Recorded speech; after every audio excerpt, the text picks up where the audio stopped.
We back again. Uh-oh. Time to get on here and get on this mic and talk some trash. Nah, I'm just playing. We ain't gonna talk the trash. But anyways, we back in the building. Back once again. Marcus Bell, what's up? It's just another discussion video. I don't really want to spend too much time on a lot of stuff, so it's going to be kind of another Q&A type of day. I'm going to start doing these lives where it's more of a Q&A. I'm going to just talk, answer some questions and things like that. Zaman in here. BJ. BJ, you know what time it is, man. You know what time it is.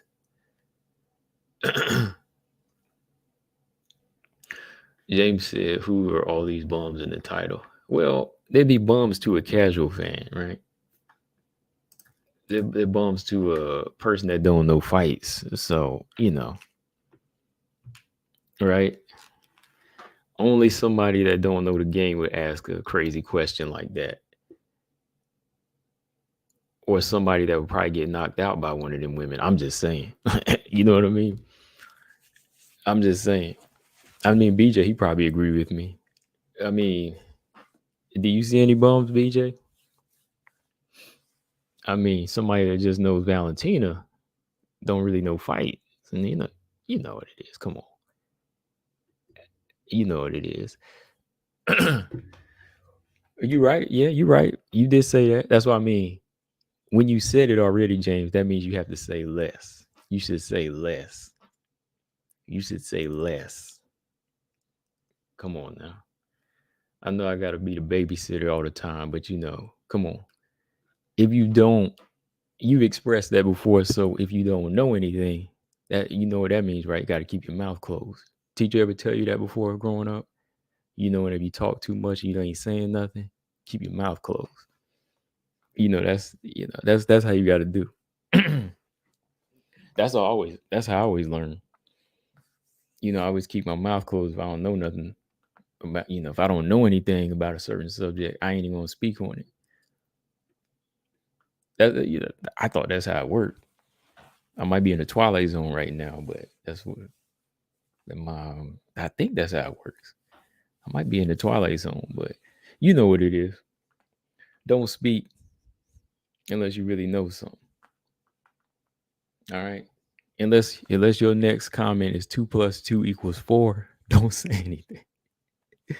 Unless your next comment is the sun is hot and the sky is blue, water is wet, then don't say anything. Oh man. I'm just saying. But anyways, man, we back talking. We back again. I'm a little tired today, man. I've been running around today.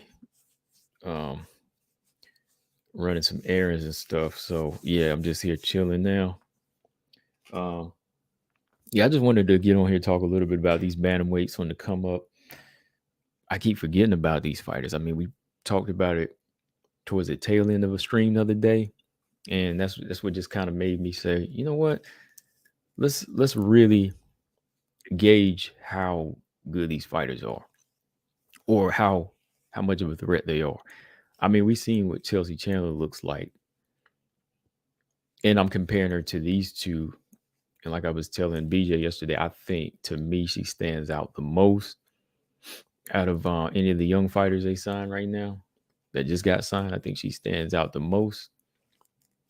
And then you got what is that other girl's name? That Polish Ronda girl. What is her name? Polish Ronda. She's like, I can't remember her name. She's like 4-1. She just got signed as well. Can't remember her name. Somebody gotta help me out. I know Marcus Bell. He probably knows. You got to tell me. See, I want to talk about them a little bit, man. And first of all, I want to address the whole Dana thing. Like my whole thing with Dana White situation is it ain't got nothing to do with Russian Ronda. Yeah, one of those. like the whole thing with Dana White, just addressing it is like it ain't got nothing to do with like the powers that be and the whole business side of it. It's got more to do with the fans, how the fans that support you are quick to dump you. Like versus not Dana here, but like certain fighters like Tank Davis. Because Tank, he just dealt with the same thing like a week ago. And he didn't even put hands on the girl. Right. But like you actually have footage of Dana doing it and people actually come to his aid, like fans actually come to his aid. But like the minute word got out with Tank Davis and he didn't even do it yet, they didn't even see anything. Everybody just started throwing him under the bus. Everybody just started throwing him out, saying, oh, he ain't nothing. You know what I mean? I'm talking about the fans here. Even promoters like Lou DiBella being a snake, just going ahead and saying, oh man, he's a piece of trash, a piece of POS. He's calling him out and he didn't even see what happened yet. Right? He didn't even see what happened. He just said it. Same with Ryan Garcia. The minute they hear it, they just are quick to throw people under the bus and say, that's it. We need to take away all their respect, everything. But with Dana White, it's like, oh, she asked for it. Oh, well, maybe she did because she did put hands on him, right? Maybe she did, right? I mean, you do something like that, you do get hit. But my whole thing is just you need to play it down the middle and treat everybody the same. That's what it is. I mean, you need to treat everybody the same. If one person is not, let's say, of your color, you're gonna treat them differently and say, okay, this person's a piece of trash. He came up, he know better. That's the first thing people say. But with Dana White, it's like, oh man, he's okay. He apologized. When again, you seen what Tank's girl did to him. I mean, what Tank's girl did was worse than a slap. It was disgusting. I mean, she was a nasty, sick individual, what she did. And with the nasty stuff that she did, I mean, that might earn her a bit of a pop, right? But I don't know. The minute he actually would do something like that, then people would just really count him out. So I'm just saying, like, that's my whole situation with it. Like, people don't understand. It ain't got nothing to do with business. I understand, like, Dana, he can sweep anything under the rug. Like, come on. I know how this thing works. I mean, it's like the same thing with child abuse. People in certain positions, like politicians, they can get away with sick stuff like that, right? They'll make an example out of a regular person, right? But again, if something like that happens, everybody needs to be treated the same. I don't care if it is a person in power. If you abuse a kid or you abuse a woman or man or boy, you need to be treated the same way. You need to be treated the same way. But in this case, I'm talking about how the fans and people that aren't necessarily in power, how quick they're to judge somebody. Same thing with shootings and things like that. Like, you have friends on Facebook, they start to doubt people they know. Like, oh, did he ask for it? Or like, well, why didn't he comply or something like that? You know what I mean? Like, if you were really that person's friend or you really knew them, you would wait till hard evidence came out. See, there's a difference. I'm saying, like, Dana, his evidence is right there. But the minute you hear word on somebody else or somebody just told you because you don't like that person, you go ahead and say, hey, that person's guilty. He's a piece of trash. We ain't gonna give him the benefit of the doubt. And we haven't even seen hard evidence. So that's where I was at with that. That's why I brought that up the other day. But how I see things, gets me by. Not everybody's gonna see the same eye to eye, but that's why it's my channel. That's why it's my channel, and I say what I want. You can disagree if you want. It ain't gonna hurt me. I'm just saying. Okay, yeah. Zama said Irina Alexieva. Let me type that name in. I was trying to find a picture of her. put up here on the stream so we could talk about it. I couldn't remember her name though. Hold on. Irina Alexeva. Okay, Russian Ronda. Yeah, there we go. All right. Right. Yeah, Marcus. I mean, Floyd Mayweather actually kind of brought that to everybody's attention like years ago. That Dana doesn't own it. He's just he's the face of it, but he doesn't own it. Floyd, a non-MMA person, actually put that out there and actually school these MMA fans. You know what I mean? It'd be just to say what you want. Yeah, of course. Of course.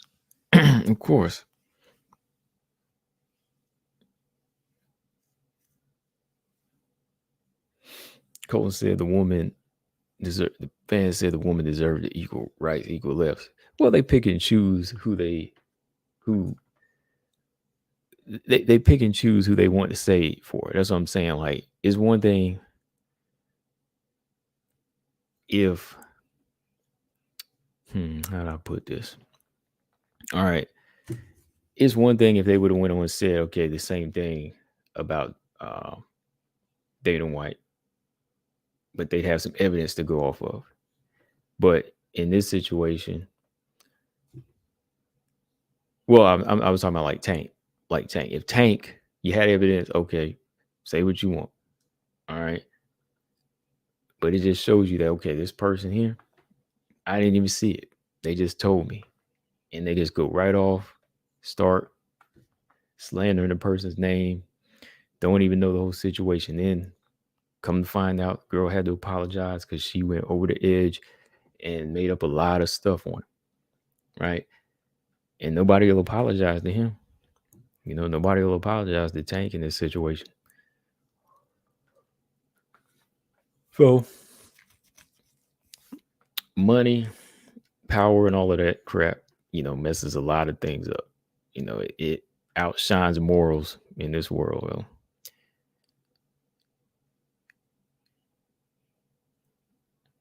Colton said the majority of casual MMA fans just hate women in general. Yeah, they really don't. They're not really fans of like women fighting and any of that. I mean, that's why, women WMMA will never be like on the level of the men because, women aren't going to be seen on that level even though they work hard at it.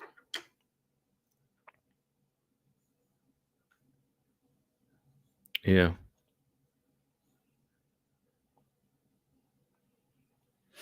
Claude said anybody who thinks Dana is not a hothead obviously doesn't watch MMA. Yeah, you can tell he is. I mean, look at his body language sometime when them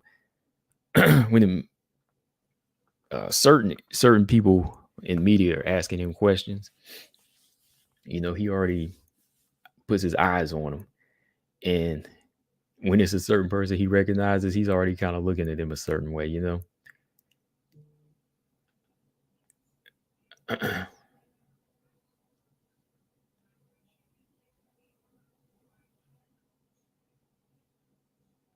Ring says he's not a fan of Khabib. And I'm just looking up something here.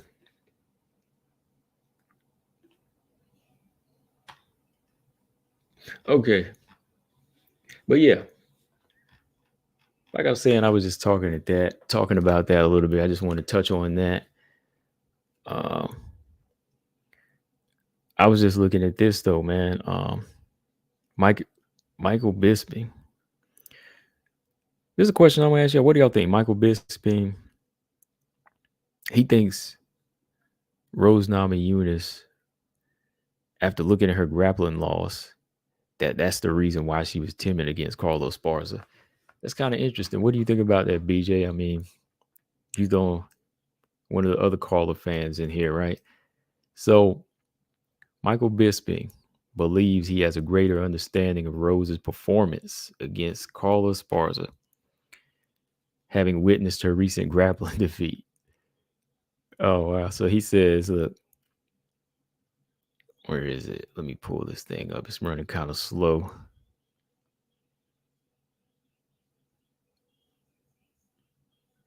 There it is. Okay. So he said, Jillian Robertson tapping out Rose in just 65 seconds. That makes me understand why she was so timid. Rose played it safe against Carla. Esparza tapped her out the first time, I believe, when they fought. Didn't tap her out in the second, but you could see it was there, messing with her mentally. Well, I think the first time around was kind of a different situation, though. I think that the first one came easier because Carla was able to put a lot of tools together in that fight. She was putting more tools together, and Rose was still kind of green at the time. She was kind of getting overhyped, but I think that kind of just shows you that Rose is not really like 100% confident in her grappling like that. I mean, it's good against certain fighters with the lack of ground game, of course, like Angela Hill. She'll submit her. Paige, Michelle Waterson. But, Rose, her real standout is her stand up. Her real standout is her stand up. Her footwork, her counterpunching ability, her precision. That's really what carries her in these fights. What got her wins over Andrade, Weili, Joanna. Even in the second fight, like at the time, and that fight was close. She just used takedowns really to in top control to really control Weili in that fight. You know what I mean? So it wasn't really like she was putting on this spectacular grappling clinic. Whenever she would get Weili down, she was just really stealing rounds. So she was able to use that approach against Weili. But what she's seen from Carla in the past, she didn't even want to take that chance, I think, because she knows that that's Carla's best chance. Like Carla's not going to be too effective on the feet. And she knows that Carla's gotten stronger. And she knows that wrestling is going to come into play and she'll be all over. Like the minute she closes distance, she knows Carla will possibly would have possibly did a similar situation like Jillian, dragged her down, drop a level, pull her down, whatever she got to do, and start to work her. Just start really trying to either ground and pound or possibly submit her again. So yeah, I think she does. She did carry some of that mental edge in the fight because that was the reason why I did pick Carla to win. I thought Carla's memory, that submission loss was still kind of lingering from 8 years ago. But I really thought that, she would have taken that chance, man. I thought she would have taken that chance and said, okay, let me let my hands go a little bit more and we can do this. We'll commit and we'll do this, right? So yeah, it's like Bisping said, I think that could have been one reason that she was timid. But,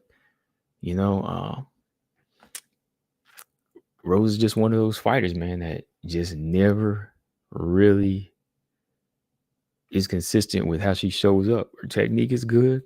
All of that's good, but she just doesn't stay consistent as like other champions have in the past, right?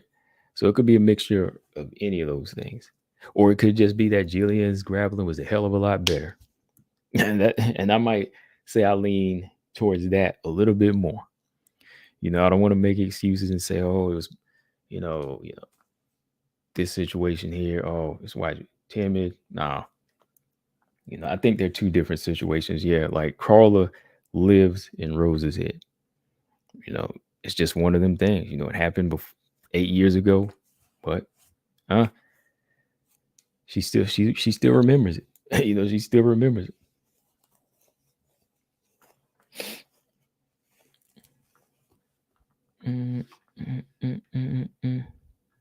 Hang on here. Yeah, BJ said, I mean, it's a good theory and it could actually be true. Yeah. Yeah.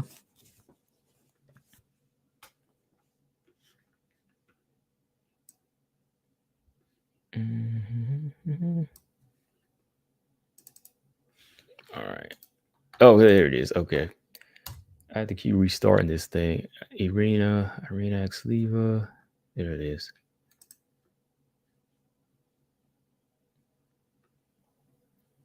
All right, there we go. Okay. So yeah, I've been seeing Jillian Robertson too, man. I've been seeing how she's been looking. Definitely looks like a fighter that can move down to 115. It should be no problem. I mean, BJ, you probably seen the pictures she's been posting lately. She's definitely not like overweight, even in her downtime. Jillian's definitely got a thin frame that can move down to 115, no problem. I think so. I always forget what type of shape she's in, until you see that. And I'm like, oh, okay, yeah, definitely. 115 could be doable for sure.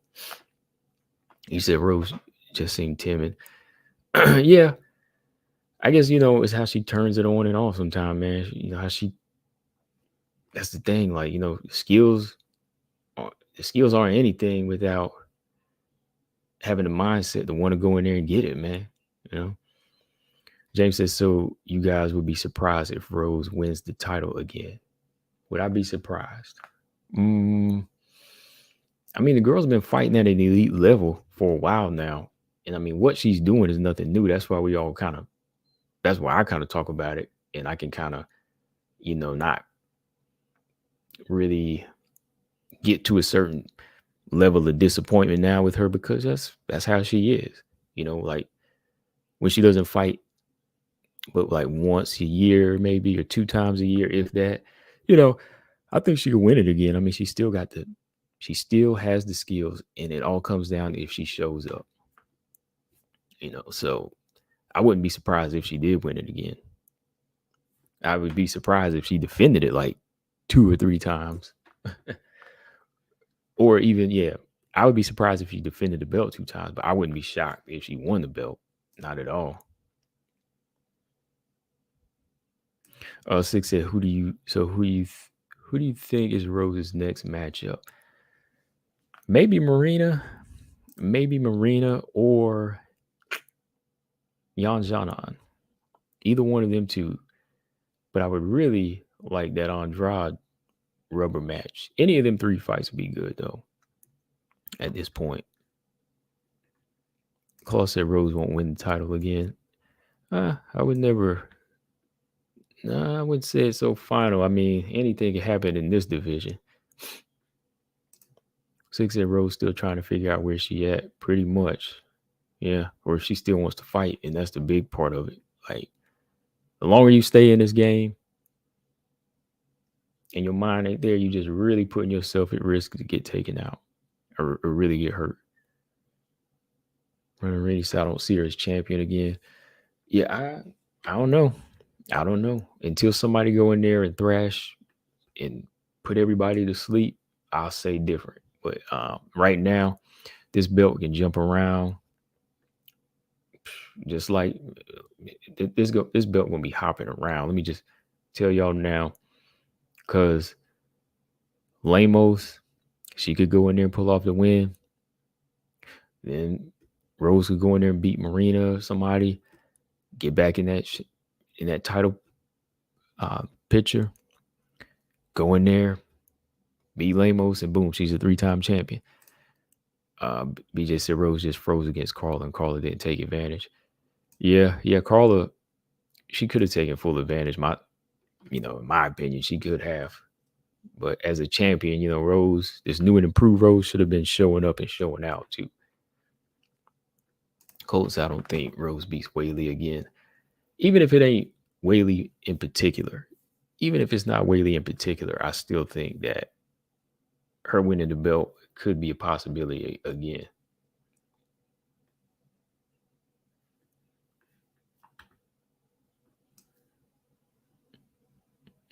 Be just a Dern. No, I don't want to see that fight. I think Dern got to fight down. Dern don't need no former champion now. She wanted that before. She should have got that fight if she beat Marina, but nah, she got to fight down now. Excuse me.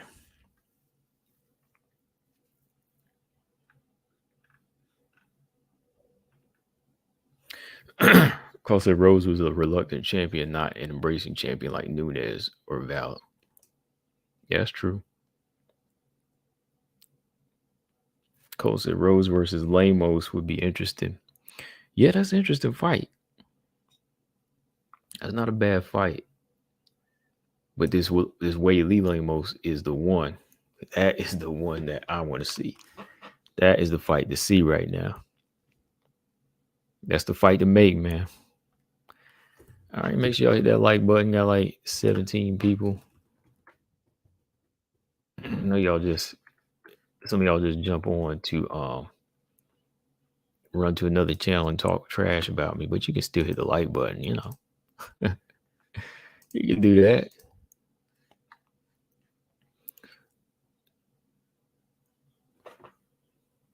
Wait a minute. Zaman said Lamos is slight favorite. Slight favorite against Weili. He said Weili Lamos have extensive tape research 48.52 to me. Oh, I thought you meant like betting odds was out. Or is that that's just your personal opinion? That's your personal opinion, man. James said Weili probably going to keep evolving her ground game. That's what will make her harder to beat. Yeah, the harder, the more difficult she is, like to handle on the ground and even like get on the inside and get,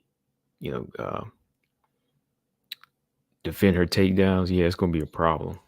Yeah, she'll be a big problem.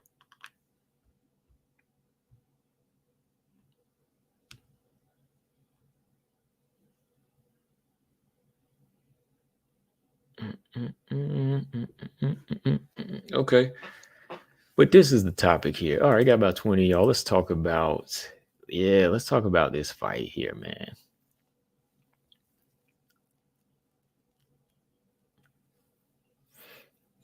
Lolita, what's up? She said smash that like or unlike button. Oh, you mean dislike button, right? Yeah. Because if you hit the unlike, that means you take away your like and then the number goes down.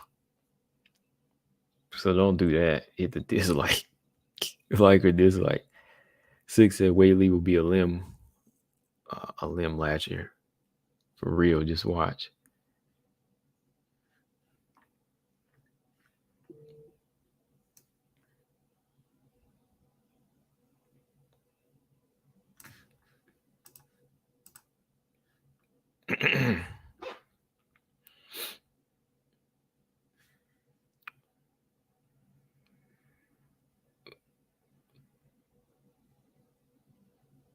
Wait a minute. Zama said, you think it will be easy? Weili will be easy work. Anybody thinks that fight gonna be easy for either one of them is crazy. That fight ain't easy for either one of them. That fight's a 50-50 fight. That's why we all want to see it, right?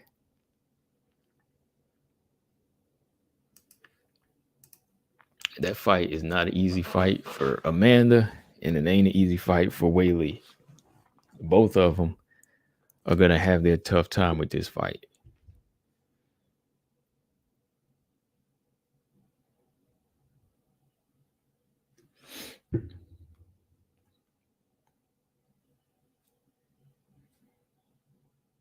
Not an easy fight at all. Oh yeah, okay. So hopefully this fight gets made.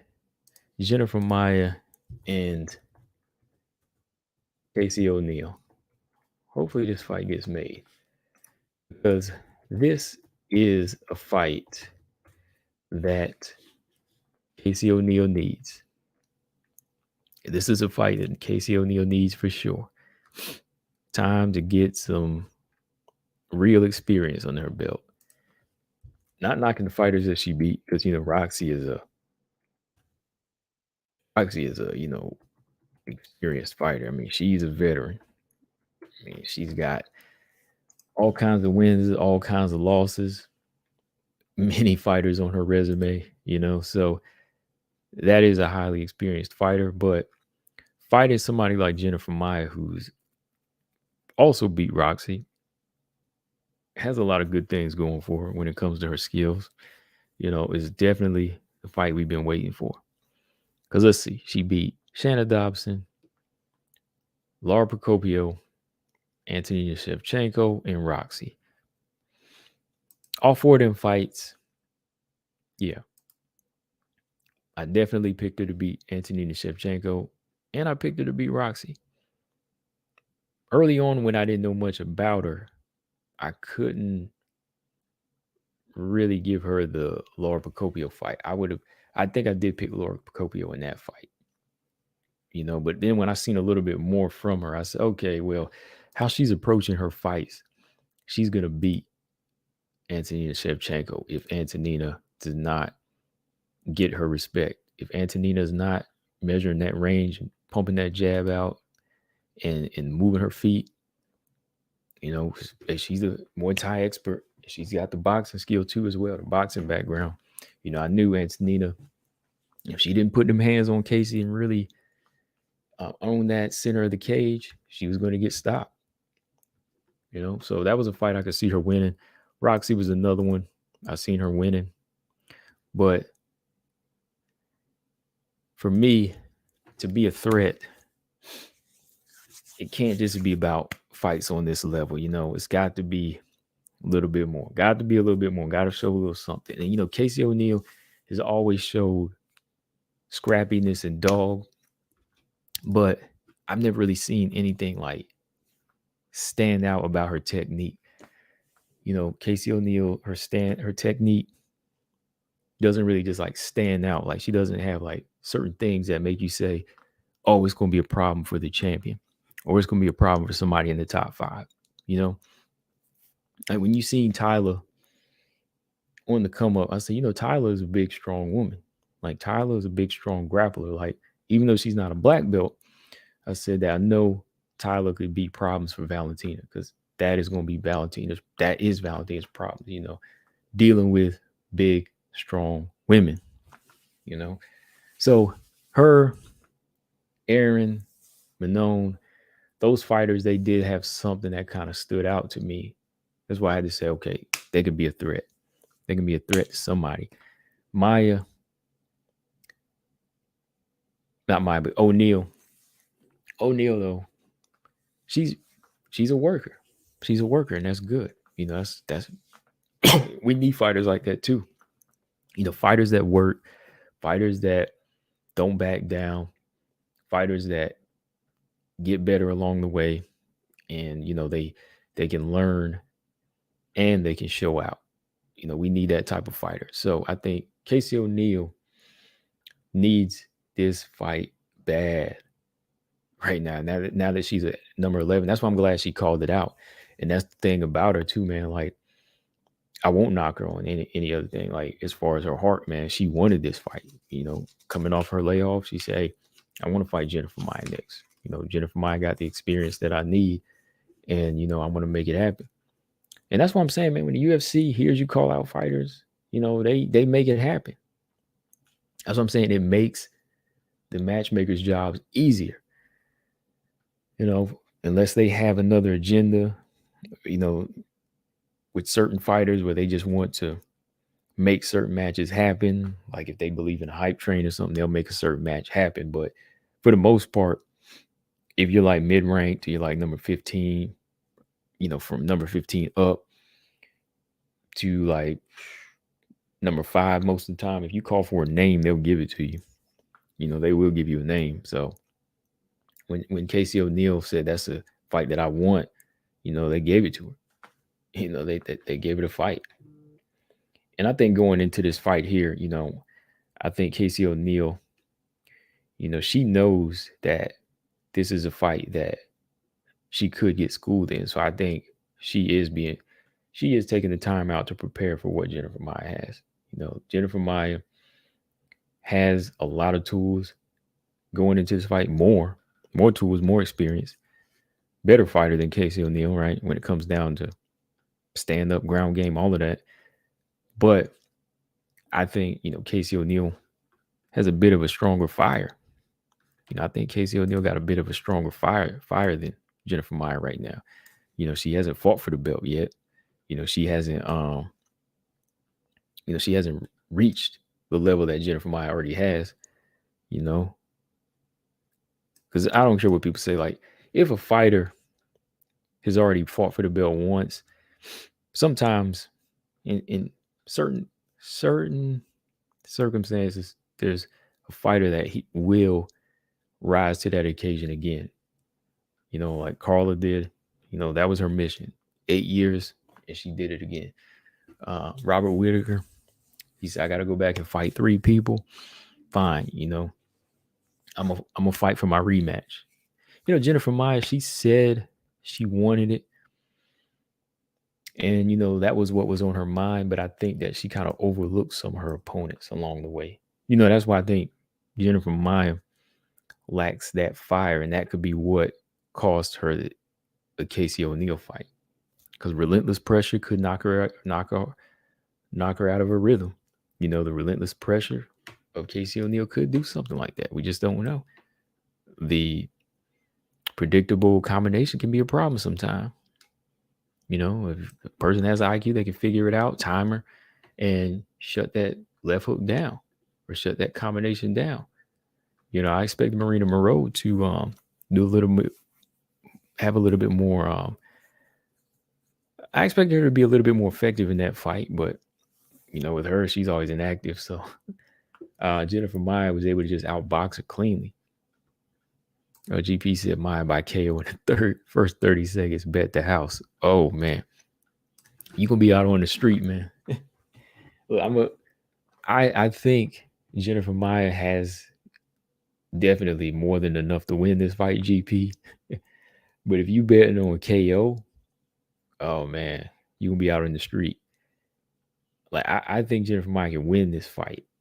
I think she can win this fight, but KO and Casey O'Neill, I don't think that would happen because Jennifer Maia doesn't have power like that. She's got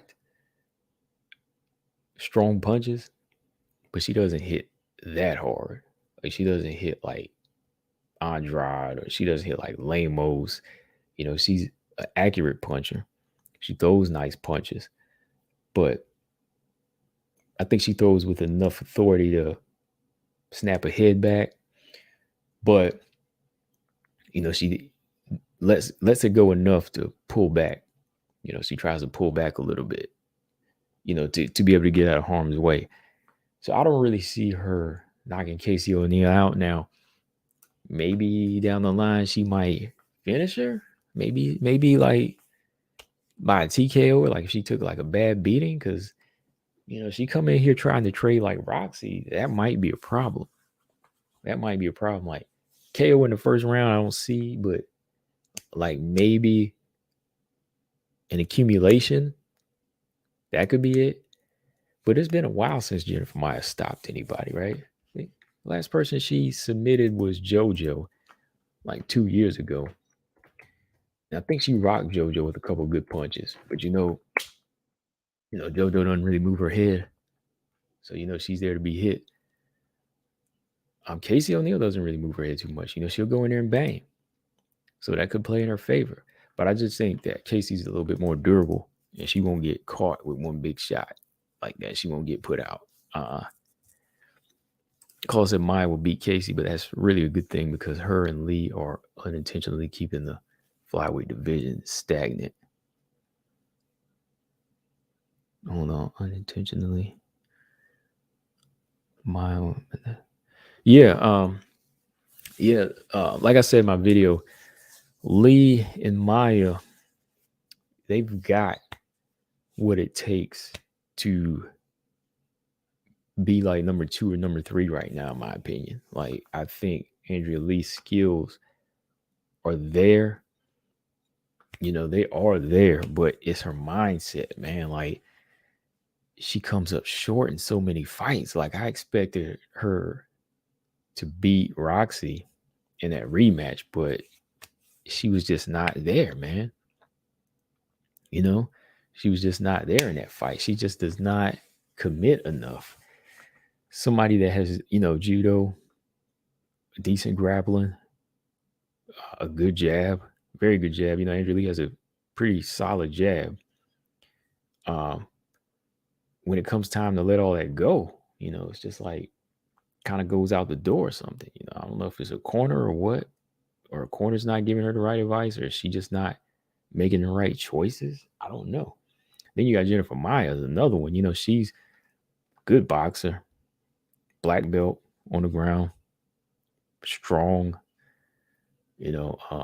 durable, good chin, but she still comes up short. Like, to me, I think Lee and Maia, off of like the skills they have, really should be like number 2 or whatever Caitlin Kagan and what's her name, Lauren Murphy are.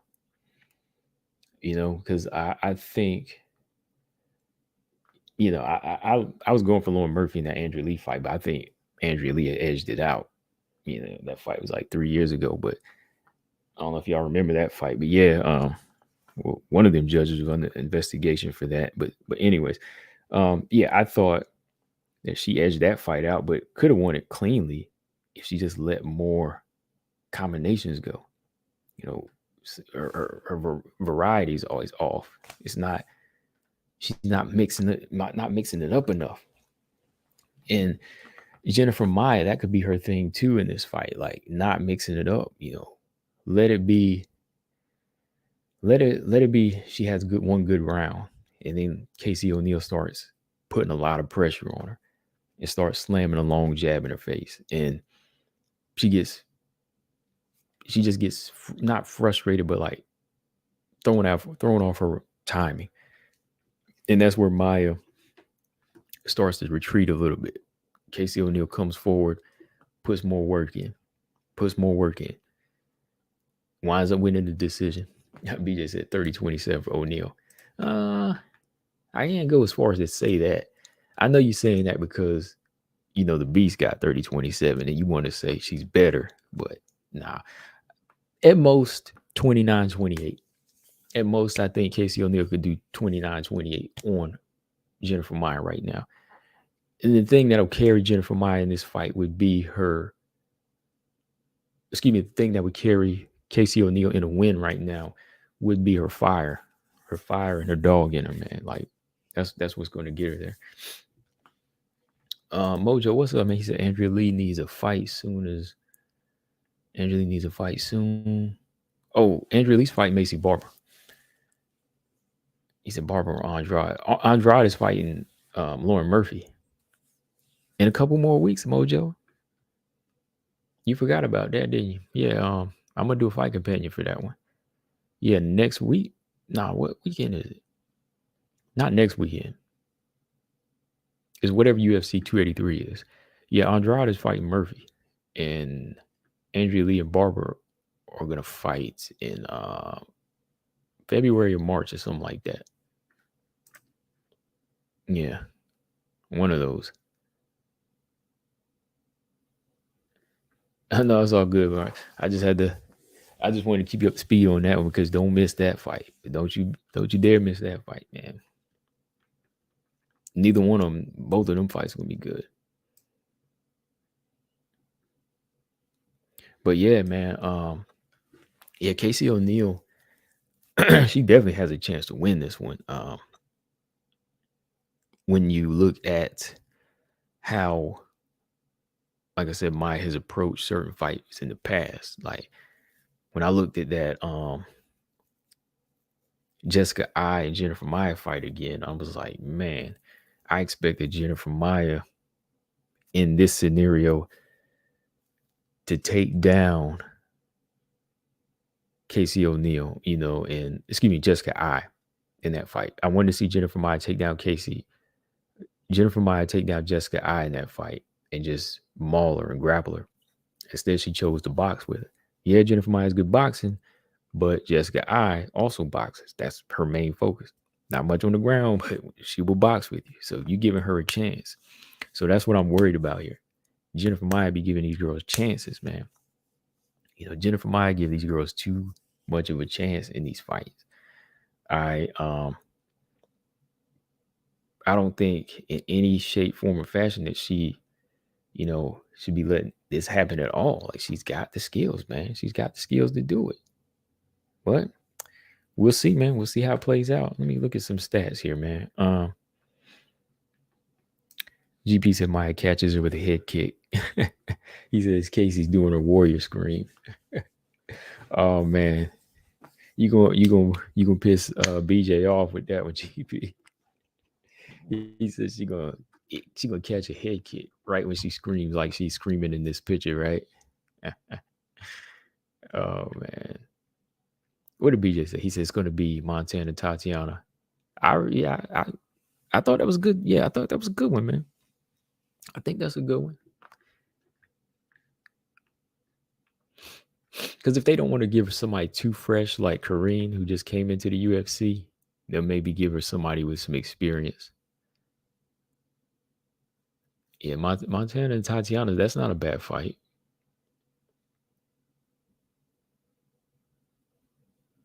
Yeah. Darby, what's up? He said Andrea Lee has been a huge disappointment for me. I expected more from her. I think those issues with her husband caused her mental distress and it affected her game.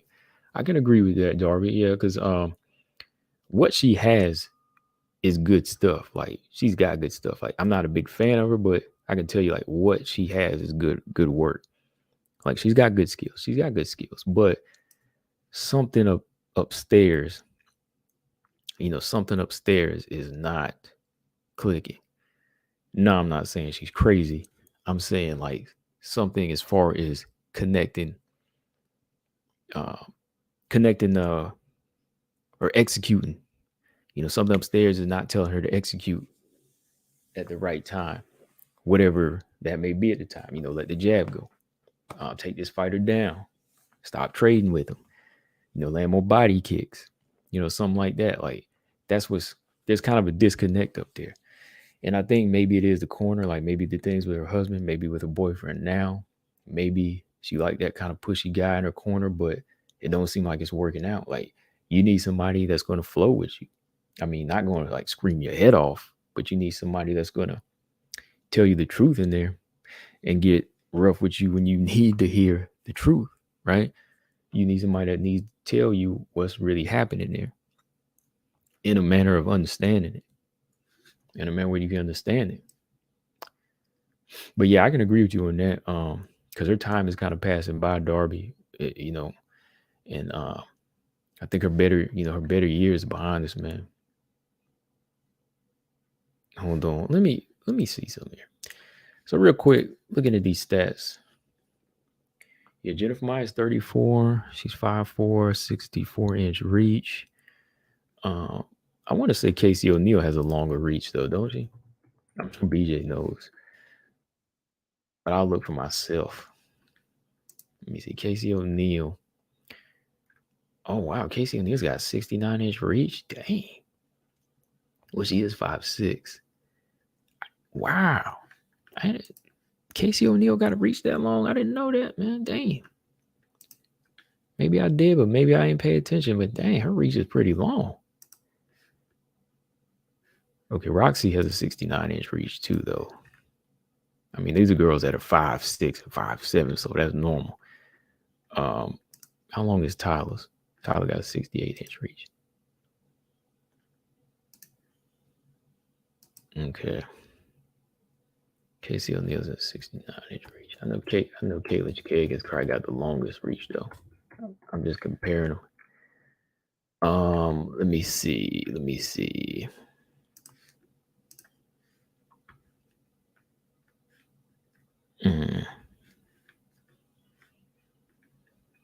No. Hold up. Oh, hers is 68. Kayla Kagan is at 68. Oh, yeah. Casey O'Neill, though, got a 69-inch reach. Let's see if she knows how to use it. I'm not going to say an advantage until she really knows how to use it. But she has used it a little bit in her fights. But oh man, let me look at Juliana Miller. Don't tell me. Don't tell me.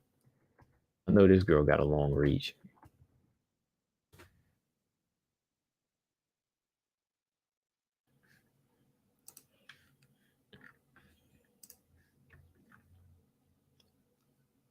Oh, 66. Okay. 5'7", 66. Okay, that's about normal. That's okay. Juju has 66-inch reach. That's about Colton said Manon Fiora's reach. It's the same. Yeah, it's about the same. Manon and Juju, they have about a 66-inch reach. Zama said Chike. Yeah, I said that. I said that, Zama. I said 68.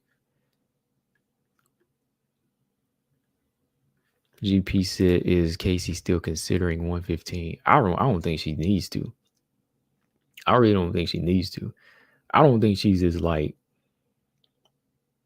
physically like I know she's younger and man, she could lose the weight. She could probably make it, but would she look good? That's the question. You know, I think that when you look at somebody like Jillian Robertson, yeah, she could make the weight, no problem. Yeah, Montana's a 66. Yeah, that's a good reach for these women in flyweight. That's a good one if you know how to use it, right?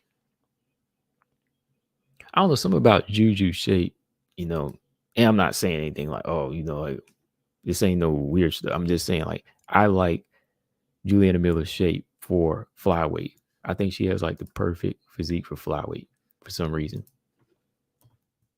Well, I know what the reason is. I'm just saying like, she's got the reach, she's skinny, she's got the wide shoulders, so she can either grapple or strike,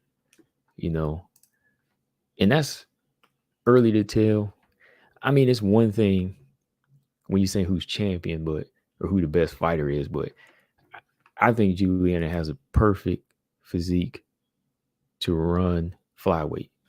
Now, I know people gonna say, "Oh, how can you run flyweight off of physique?" No, I'm just saying, like, if you know how to apply and use your body the same way Andrade knows how to use her height and size to the best of her ability, I think that Juliana Miller has the size and reach to fight anybody.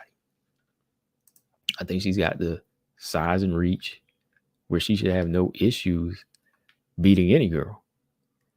She can beat the small girls. She can beat the mid-range girls. She can beat the big girls, and she's strong too.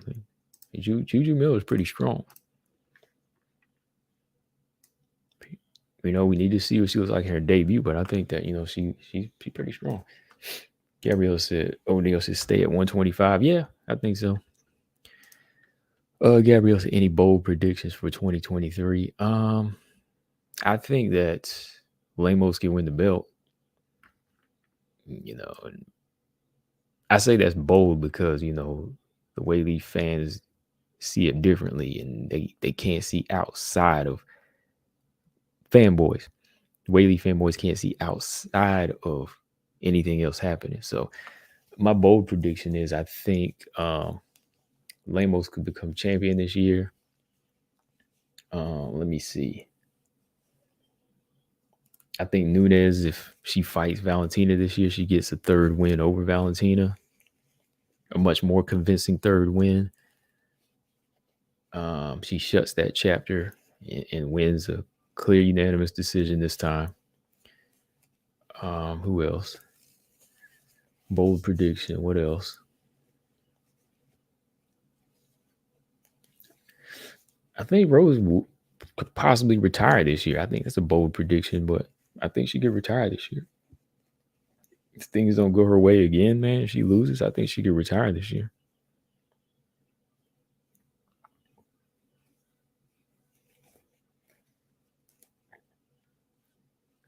Six said, what would be a big upset for you in 2023? A big upset? Let me think.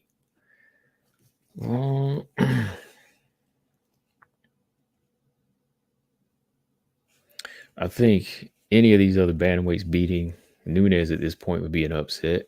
A big upset would be Grasso beating Valentina. That would be a big upset. That would be a big upset. I think that would be a bigger upset than Manon beating Valentina. I do. I do. I think that would be. Yeah. What's another upset? Irene Aldana or Ketlin Beria beating Nunes. That'd be an upset. That'd be like a major upset. Yeah. Mojo said Murphy beats Andrade. I'm kind of with you on that, I'm kind of with you on that, Mojo. And it has nothing to do with dislike or saying Andrade is limited, because I like Andrade. But that, Murphy's a big fighter. Like, she's big. She's big. Yeah, Murphy could beat Andrade. Don't people be surprised, but I'm kind of leaning towards that too, Mojo. I'm seriously about to put my pick on Murphy. I'm not sure yet though.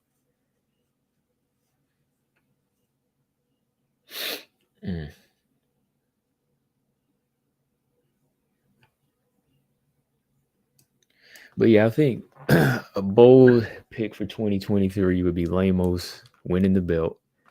And Lemos wins the belt. Grasso winning, that would be like a major upset though. I'm just saying, like, that would be crazy. That'd be crazy. So Jennifer Maia, Casey O'Neill, I hope they make this fight happen. It's still not official. It's in the works. So maybe they're just trying to make sure that Casey O'Neill is really 100% ready for fight time. And Jennifer Maia, she's in the right position. She's fighting down now. That's what she needs to be. I mean, she beat Marina Moreau, but before that, she lost 2 in a row. BJ said, don't get hypnotized and blame me for it. Which, about what? About Montana? Not the Montana situation. Wild Tiger, what's up? What? About what this time? What we gonna hypnotize? What we gonna get hypnotized on? Oh, the Lauren Murphy thing. Oh, I got you. Oh, the Mojo. Okay, Mojo putting that mojo on us for Lauren Murphy. No, she does have a good chance of winning. I know I said that quite a few times too, that she's not gonna be a walk in the park for Andrade. Because remember, this ain't strawweight. Like, she might not, put that she ain't gonna put that Lemos choke on her.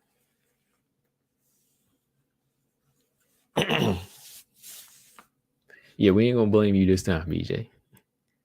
Oh man, BJ said you know she ain't beat. Look, man, it ain't like it's 80-20. If anything, it's 60-40. 60-40 Andrade or Murphy's way. It's 60-40 or just 50-50, man. Like, it's 50-50, man. Tell me different. Gabrielle said, I saw a YouTube video saying Weili's going to be pound for pound number 1 by the end of 2023. The YouTuber said Val and Nunes are not going to have impressive wins this year. She had, Nunes already beat everybody, so it's going to be hard for her to have like really impressive wins. Val has the potential to, because she got Grasso, Firo, and Santos. Like, to me, if Val went on and fought Santos right now, that would nip 1 in the bud right there. That nip 1 in the bud. She would already have a good impressive win. If she take this rematch now and beat her, that's 1 impressive win. She can hold on to her pound for pound spot. Get Santos and a beast in 1 year. Yeah. Of course, Santos got to get by Blanchfield. So, yeah, but I would say Nunes is going to be hard for her to get impressive wins because, the division is cleaned out for the most part.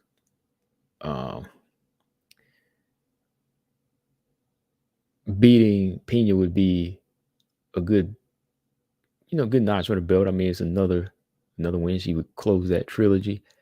But, these young fighters out here, I think, Weili definitely has potential to be pound for pound number 1. It's all in who she fights this year and how active she is to me. If she beats Lemos, If she beats Rose, if she beats Andrade, that's how she would secure pound for pound. I think she secured pound for pound number one by beating Lemos and or Andrade and Namajunas. They don't really do 3 times a year anymore, so maybe 2. Got to be 2 of them names. BJ said hard to pick against Andrade. It is. For sure it is. But I'm just looking at what Murphy offers too, Andrade is the safe bet, no doubt. So if you pick her, I can't get mad at you.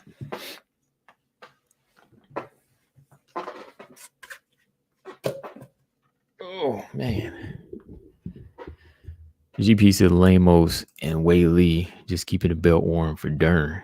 He said the Big Mac is coming. I'm loving GP's comments tonight, man. I am, for real. He know how to. Anybody got predictions? It is GP. Call if Grasso won't fight Val. He's even added mentioned something today about her not going to fight Val. Huh? I don't know. She got to, though. You made all this noise about being in the division. You got to. What do you think she would do? Like a Nico situation where you just hold off on it?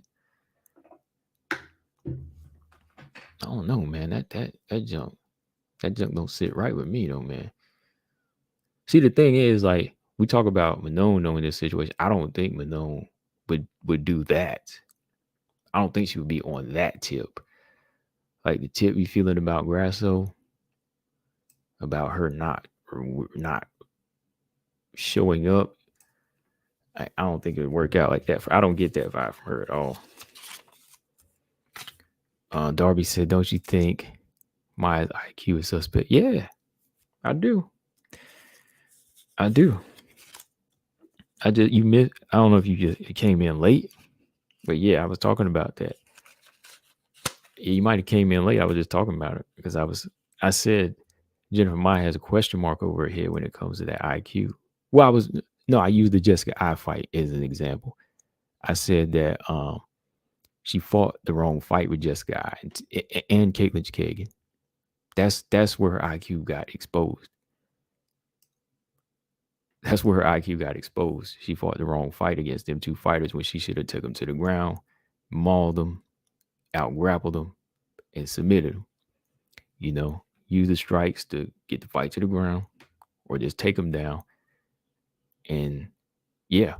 So yeah, I think her IQ is questionable, man.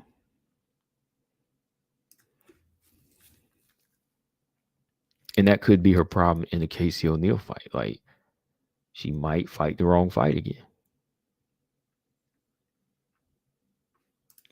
Gabby said even if Erin doesn't win against Santos, she still thinks she enters the top 10.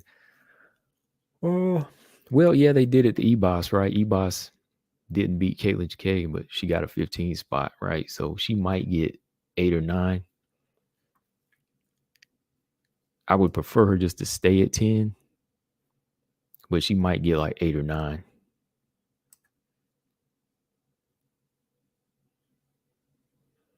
James said, who's more unbeatable in their division? Who's more unbeatable in their division? Valentina at flyweight.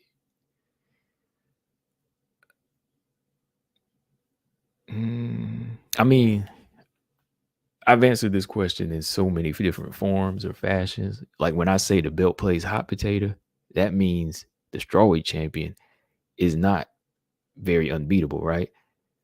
Everybody's beatable, but the more dominant champion is at flyweight, right, James?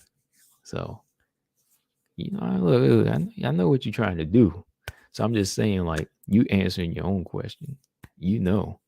All you got to do is refer to an old video of me, and I'll keep it 100.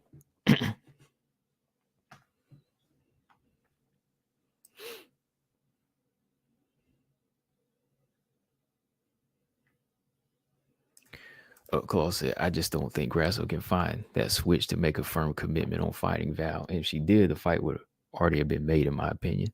Yeah, yeah, yeah. I mean, there's no wrong in what you just said. I mean, Andrade moved up, beat Caitlin Chikagan, and what happened next? Andrade was taking on Valentina in April, right? On the Rose and Weili card, right? So if you really, really want it, like I said just a few minutes ago, if you ask for a fight, they'll give it to you. If you really, really want it, they'll give it to you. Especially with her situation. Grasso's 4-0 in flyweight. Looked good in her last fight. Valentina agrees that she looked good and she's a challenge. So all Grasso had to do was say, yo, Val, I want to fight you. And Val would have said, oh, Grasso want to fight me? Oh, heck yeah, I'll fight her. I'll do that. That's all that had to be said. And we'd be seeing a poster right now for Shevchenko Grasso in March or April, right? I mean, that's pretty much how it would play out. Just like I said, Andrade fought one doggone fight, and then boom, she got the fight because that's what she wanted. But Grasso been here a minute now. Still, she's been here a minute, and still nothing.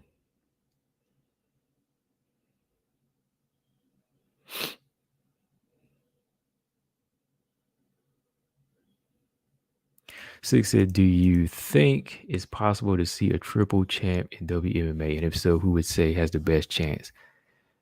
Physically, it would be Andrade. I mean, like, if her skills were up to par, I think she has the ability to do it. Or, I don't know, like, Andrade can do it. She's done them all. So I think I'm kind of sticking with her, but I don't really think anybody else can do it.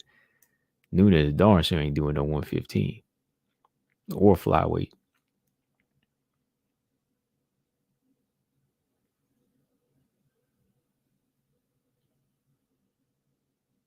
Cole said Valentina has prospects that might give her a real challenge, and we've seen it with Santos, right? Colton said, I think Nunes is more unbeatable at the moment. Oh, really? I still think Valentina is more unbeatable because, she has, she hasn't been beaten at flyweight, right? As of recently, she's still dominant. I mean, she came up short. Well, no, split decision. She ain't come up short. Split decision, right? So she's still technically looking like the unbeatable one here. BJ said, does Chandler get to a title shot? Yeah, I think so. I think she will.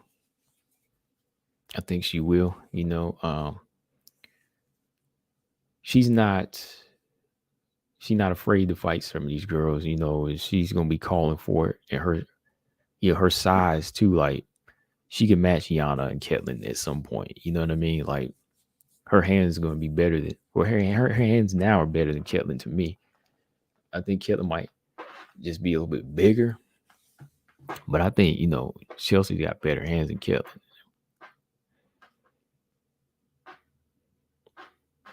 Yeah, don't forget too, man. Check out this fight. It's gonna be on the Invicta card, January 18th. It's Claire Guthrie and Autumn Norton. That's gonna be a good fight. That's gonna be a banging fight right there.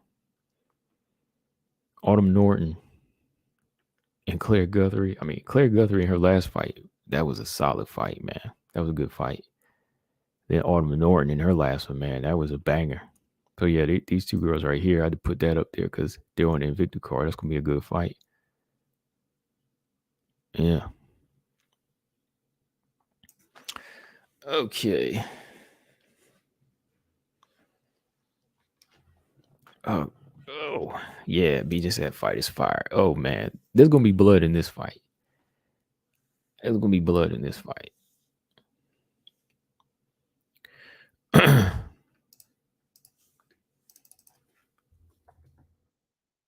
Oh man, Claire Guthrie in that last fight against, what's her name? Not Hope Chase, but her sister. Chase's sister. That was a crazy fight. I mean, that girl came out, kicked Claire Guthrie in the chest, man. Like, she came in flying across the cage, kicked her in the chest. I was like, dang, man, she didn't want to touch gloves. This girl, wow. Claire Guthrie got, let's see, 4-1. Autumn Norton's 2-1. So, they're pretty tight. They're pretty tight in experience. I mean, Claire Guthrie got the tough house experience too. So, yeah. She got that notch under her belt. But, I think Autumn Norton got some good skills, man. Autumn Norton got some good skills on the feet. She a little tricky one, with her head movement and stuff. She ain't no slouch now. At 2-1, she pretty sharp. B just said if it weren't for Juju, Claire would have won. Yeah, I thought Claire would have won it, man. I thought, Claire won the first time. I thought Claire would have sharpened it up again, but Juju was just in the zone, man. I hope that didn't do anything to Claire as far as like take away her confidence. I hope she can come back at some point, get signed to the UFC.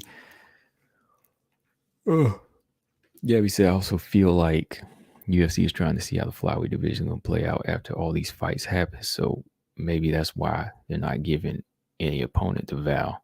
That could be it too. They just need to make like a little tournament or something. Obviously, I can't imagine that if offered a title shot, Grasshoppers team would be able to turn it down. Right. They're going to make an offer that she can't refuse. I was just say that 51 card is a good card altogether. Oh, yeah. That's going to be a good card. That's going to be a good card. For sure. Do you think Dern ever becomes champion? Gabby asked, do you think Dern becomes champion?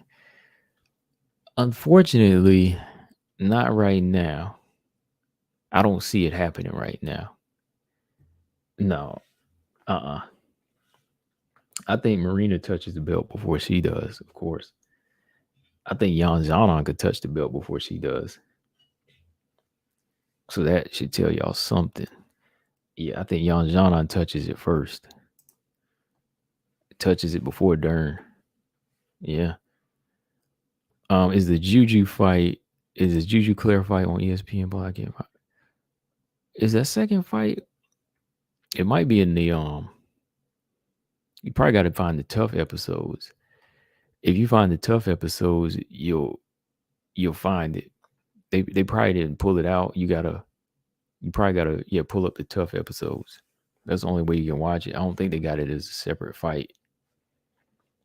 Yeah, if you pull up the tough 30 season, you'll see it. High Five said Rose is determined to fight at flyweight, so hold your horses. Tatiana and Rose are coming to make 125. Nah, she ain't, man. Rose ain't determined. High Five, what you talking about?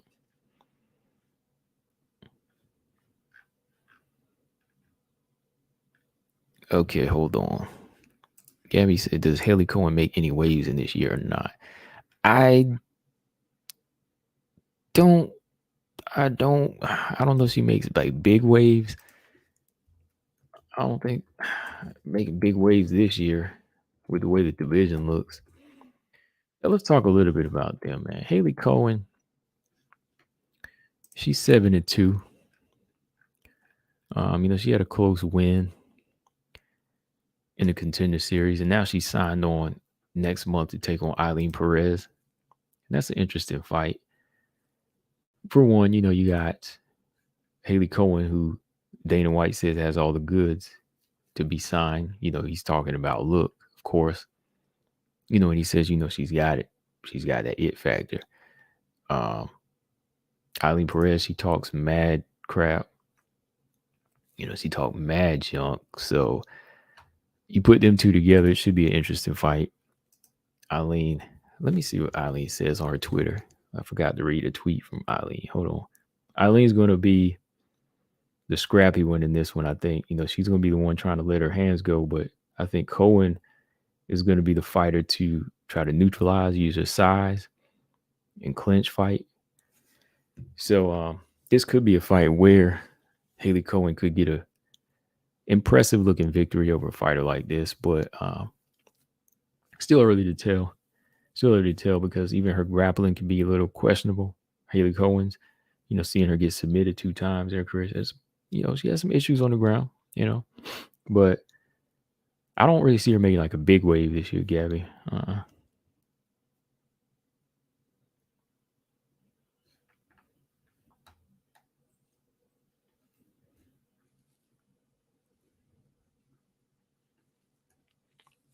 And then we got this Muay Thai fighter. Let me pull up some of her footage right here. Like we right here.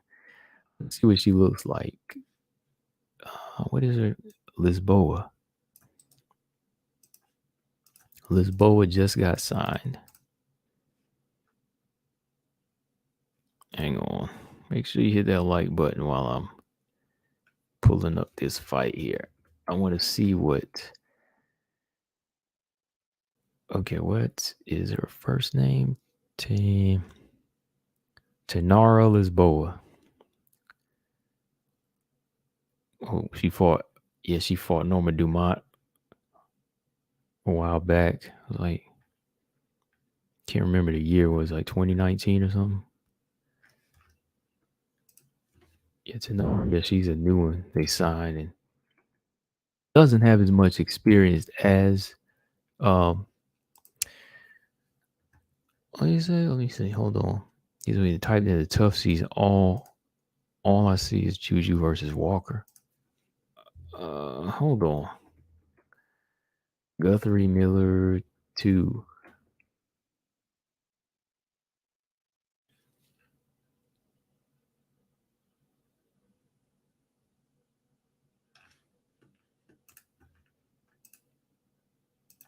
Yeah, I had to watch it once when I had to go back and look at the fight, and it was up there. Yeah, because I had to go back and rewatch the fight. I thought Guthrie Miller was up there.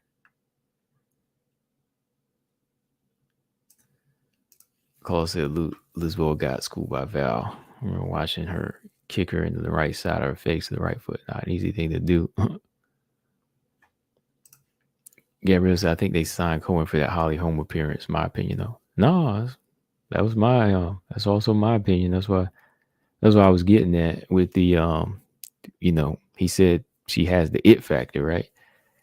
And if she didn't come in there and really like dominate, like Ronda or somebody, then I mean, the it factor is the look, right? So yeah, I mean, that's not an unpopular opinion.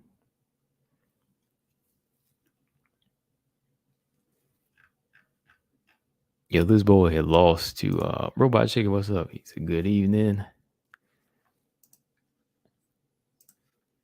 Man, what's up with my ESPN Plus now? Hold on.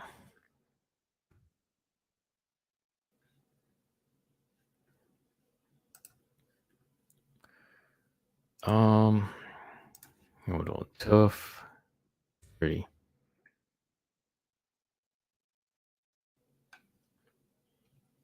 Oh yeah, Juju and Walker.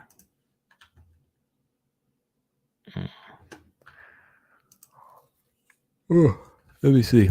There should be a place to pull up the show though. Yeah, you probably have to pull up the actual show, not not that separate fight. If you go in their app, there's going to be a section where you can pull up the show. Yeah, if you browse by shows, yeah, there's going to be a part where you can find the Ultimate Fighter, and they should have every episode listed.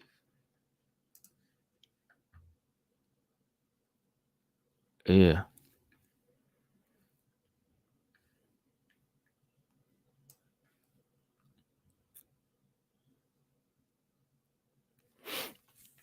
Yeah, BJ, I had joined you. I had Discord for before. I didn't really mess with it before, so maybe I'll start getting on here now.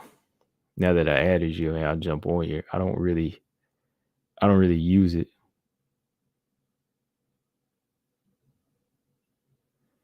Like, what's the fun? Like, I was gonna use it because I started to do gaming, but like, what does it do anyway? Like, what does Discord really do? Like, I'm old, so you gotta help me. Like, I know people use it with gaming a little bit, but that's about all I know. I did sign up for Rumble. It's like YouTube. It's like a backup. Yeah, I got a Rumble account. So, like, if something ever happened to the YouTube channel, I can put the videos over there. So,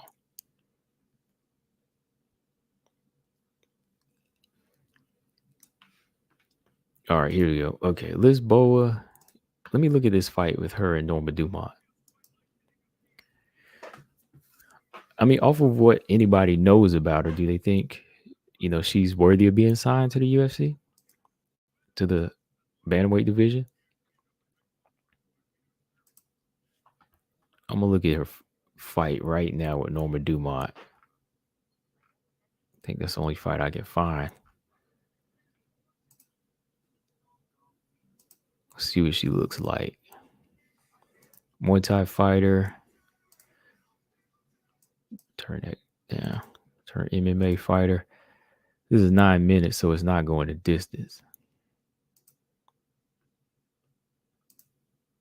Norma Dumont look kind of different here. Dang, Norma Dumont is like slim here, boy. This must be old. Ooh. Okay. Lisboa was cracking Norma Dumont. I mean, this is old, but still. Look at this Norma Dumont walking right into punches. She's getting hit. Look at this round one. Norma Dumont eats a right hand left hook. Eats a hard jab to the chin. It's an old fight, but still, I'm just saying. So she's more, gonna be rocking her striking, I think, in her first couple fights.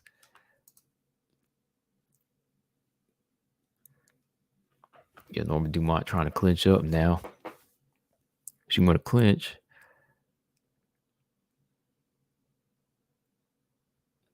Yeah, she's trying to clinch here because she don't want to eat them strikes. So, oh, nice. Ooh, nice knees to the body. Yeah, that's that Muay Thai coming in. Look at these knees to the body.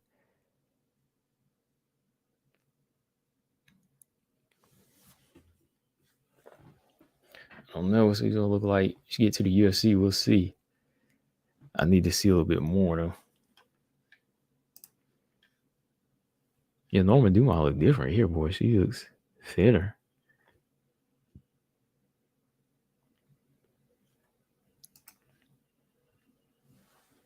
Mm.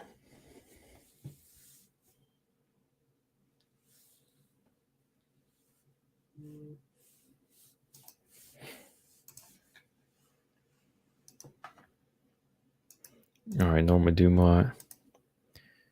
She getting this takedown. Oh, God, yeah, there it was. She got the takedown. Wait a minute. No, she didn't get the takedown. Wait a minute. Yes, she did. Yeah. I wonder if they're going to try to line them up to fight again. Norma Dumont's locked onto that back. She going to pull her down to the ground. Yep. Takedown. And she, rear naked choke. Okay. Yeah, Norma went straight to that ground. He said, I ain't going to strike with this girl. I'm going to submit her. And that was early in her career. Which is like, what, a couple years ago? Maybe 3 or 4 years ago. Okay, yeah, she's 5-2. And hasn't really fought like high level fighters. I mean, that was her debut. That was 6 years ago, or going on 7 against Norma Dumont. A lot of things changed since then, right? Since then, she's fought 2 times in 2020 and 2 times 2021, once in 2022. So it'll be about a year since her last fight when she makes her debut in the UFC. And she's gonna be taking on some experienced fighters. So yeah, Lisboa, she's gonna have a rough road. She gonna have a rough road up in here. You can't even lie, man. She got a rough road because she's only 5-2, hasn't fought on Invicta level or LFA level. She fought for Ironman MMA, Dog Tower, and organization in Brazil. What's this organization called in Brazil? Women's Fight. Okay, so yeah, a lot of lower level fights. We haven't seen anything else, so I don't know, man. It's gonna be hard seeing who they match her up with. Like, who would they match up Lisboa with? Tainara Lisboa, primarily a Muay Thai fighter. Who could they line her up with in the UFC? Wu Yanan is gone, right? I think Wu Yanan is gone. Maia Buena Silva, she's advancing, so that's not a name for her. Who else? There is there's the new girl that just came in. There's a new girl that just came in. Alex Leva. The Russian Ronda.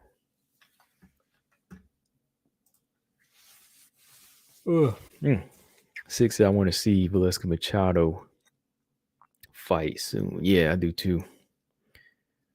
She might defend her belt a time or two, and then the UFC might pick her up. Klaus said, "Oh boy, y'all crazy." Gabby said Chelsea Chandler versus Jocelyn Nunes. Good fight. Definitely a good fight. I think Chelsea could pull that one out, man, but it's gonna be a tough fight, boy. I think they're both southpaws too. And they both got hands, boy. I think out of most of the young signees, I think she looks the best out of a lot of the fighters. Her and Jocelyn do. With Jocelyn, I keep seeing her as a featherweight, man.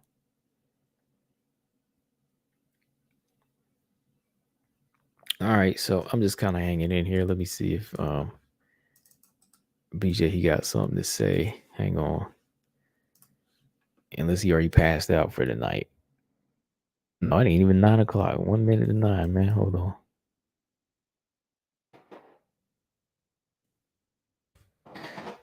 I know he didn't think I was going to go.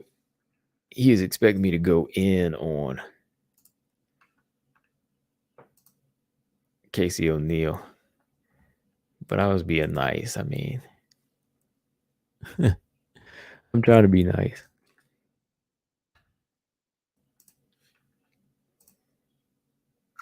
BJ said he always got something to say. All right. It got the floor.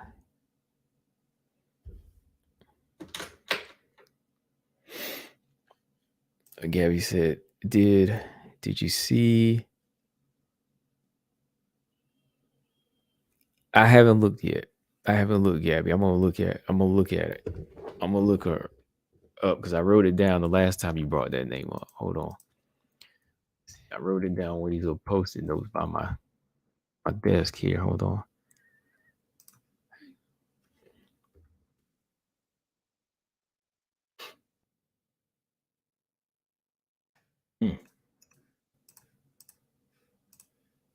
Where is it? Hold on.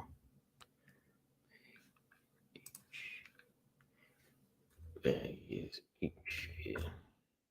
She got an unusual name too. 671. Yeah, she's fought for GFC the most of her career.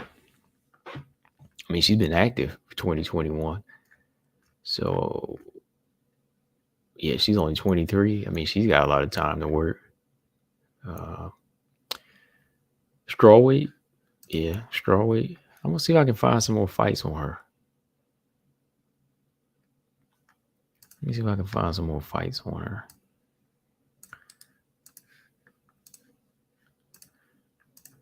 All right, BJ said he got something to say. The mic is there, so I mean the link is sent. So okay, let me see if I can find some fights on her. Oh, okay. Let me see. I got a couple. No, I got 3. I got about 3 fights on her right here. 3, 4. You two got about 4 fights on her. Oh no, they got 5. Okay, got about dang. 6. I got about her whole career up here, Gabby. I'm going to check it out. Any prospect to watch for? I like that girl, Maciosi. She only had like 1 or 2 fights, but she had an impressive knockout. I like the champion from PAWFC, Melissa Croden. I like her. She's advanced. I think it's about time for a few more fights, and we'll see what's up with her. Who's another young prospect want to come up? Autumn Norton. I like Autumn Norton. And Maria Chuchik, the girl she fought. I think there's some tough young fighters. And Fatima Klein, those are good prospects. They're only like 2-0, 2-1 here and there, but yeah, those are prospects to watch out for. Fatima Klein, I think she'll be strawweight champion in Invicta in another year or 2. Oh, hang on, y'all. Here we go. Hold on. Okay, I got Mr. No Filter on the line. Yo, the black chill in the building. What's popping? Oh boy, he said the black chill in the building. Oh boy, what's good, man? Oh man, we just hanging in here talking that stuff, man. BJ, what's up with this? What's up with this Discord, man? Like, it's been around for years, but what's the fire behind it, bro? There's stuff that I want to get out during the day, man. And sometimes I'm just so tired, but when I get home, you know what I'm saying, I'm so worn out from the day, you know what I'm saying, that I'm just like, I just can't do a podcast. Like, I'm just too tired to do a podcast. Okay. You know what I'm saying? And I get tired, man. And I'm like, you know what? I should start me a Discord, man. Like, keep the chat rolling all the time, and then, hit them with the live streams too. But why not? Everybody always listen, sometimes we got more to say than what, sometimes our subscribers got more to say than what they can get out on a live stream. Because sometimes when the live stream is over, if you keep the chat open, you see people still chatting. Mm-hmm. You know what I'm saying? I said, I done closed shop. And they still trying to drink. Right, bro. They still trying to drink, bro. They still drinking. Mm-hmm. So I thought the Discord would be a good idea to let everybody get in and come in. Yeah, guys, join the Discord for real. You know what I'm saying? No Filter MMA Discord is open. It's up and running. Stamina MC is already in there. Colostrum's in there. You know what I'm saying? Let's get it rolling. Everybody join up. It's on my community page on my channel. Yeah, I might use it. I opened one up like 4 years ago, so I had to pull this one, restore it back up. Yeah, and I just did. I was going to use it for gaming and stuff, but I never really got into it. Yeah, I mean, hey, we need to use it for some fight companions or something, man. That might come in handy. Like the nights we ain't on, just be tweeting. It's like tweeting anyway, right? So. Right, that's what I'm saying, man. Like, we tweet, instead of tweeting on toxic Twitter, man, we can write our own messages to each other. You know what I'm saying? Like, the whole of the universe that we got, you know what I'm saying? Everybody that wants to join, you know what I'm saying? We can talk it up in there, you know what I'm saying? Because, fight companions are fun, but, they can be long. You know what I'm saying? People want you to go the whole time. You kind of having to go back and forth between podcasting and doing that. You know what I'm saying? So I think that would be, I think the Discord could serve a lot of purposes, bro. Okay. Yeah. Okay. Yeah, I'm on here now too. Okay, cool. All right, BJ, what we got what you got to say about this situation? What you think Bisping's opinion on why he thinks Rose lost now after seeing how she got submitted by Jillian? What you think, man? Like I said, man, I think it's say that again. You think she was shook on that wrestling and that grappling of Carlos Esparza? I feel like Rose is afraid of somebody who is a legit grappler. You know what I'm saying? Like somebody who is a legit grappler and fights like a legit grappler. Mm. You know what I'm saying? Not somebody that, is just a grappler and has that tool, you know what I'm saying? And you see them do it every now and then. But somebody that's known for, you know what I'm saying? Yeah, somebody that's just like using it sparing, right? Yes. Yeah, I can see that.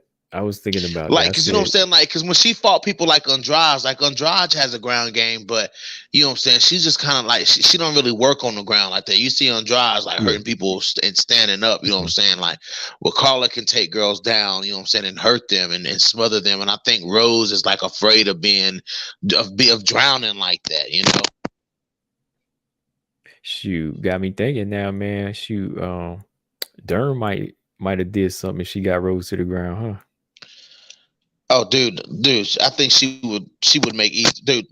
Girls like Dern and Robertson, dude, if they get timid girls like Rose in those positions, bro, they take full advantage of them. You know what I'm saying? They would take full advantage of it. You know, I mean, dude, the way Jillian Robertson submitted her, dude, like that lets you wonder, like, how would that fight have played out for real? Like, how would that fight have played out in a real fight? You know what I'm saying? In a real MMA match, how would that fight have went? Does that make you think that too?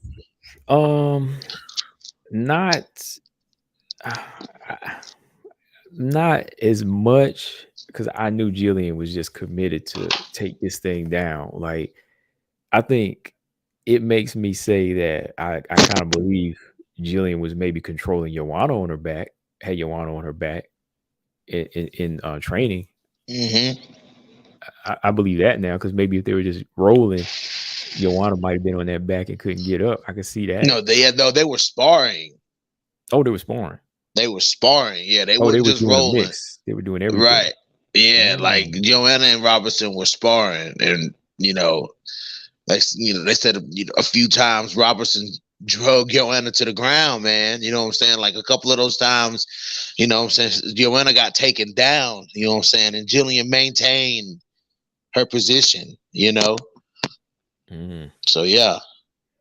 I mean, the way she drug Rose down, it was like Rose looked like an amateur right there. I'm just saying, man. Like she gave it up like it was nothing, man. And it just had me like, okay, like Rose looked like she came in with an MMA mindset, like when she was moving and with the little quick feints and like she was looking for a kick or something. But nah, like Jillian just looked too settled in, man. And I think that Jillian was too at home. Like Robertson was too at home. Yeah. Mm-hmm. She knew what was going to happen. And she was like, man, I'm about to submit me a 2-time champion tonight. And man, she did that, boy. So, I do think Carla might have had her a little shook when it came to ground, because she knows Carla is going to be all ground, right? Carla's not going to try to strike with her. Like, her mindset was to think Carla was going to take her down to the ground. Granted, she didn't do much of it, but that was what Rose was thinking. Yeah, that's what Rose, and that's what I'm saying. Carla could have worked so much other stuff, man. Like, I bet hindsight is 2020. You know what I'm saying? I bet Carla thinking, damn, if I'd have known that she was gonna be this timid and this scared of me, you know what I'm saying? Carla could have opened her hands up a little bit better. Mm-hmm. Yeah. She didn't do that though, man. Right. All right. So I just want to ask you about that a little bit here, man. But all right, BJ, we're gonna talk this trash over here. Let's go, man. You okay, look. Maia O'Neal, man. Like, I want the real answer from you. How tough is this fight, man? Which in terms of what? Like, what you mean? How much of a test is this gonna be for O'Neal at this point? It's a test. Like, I would never not say this was a test, because it clearly is a test. Jennifer Maia is a test.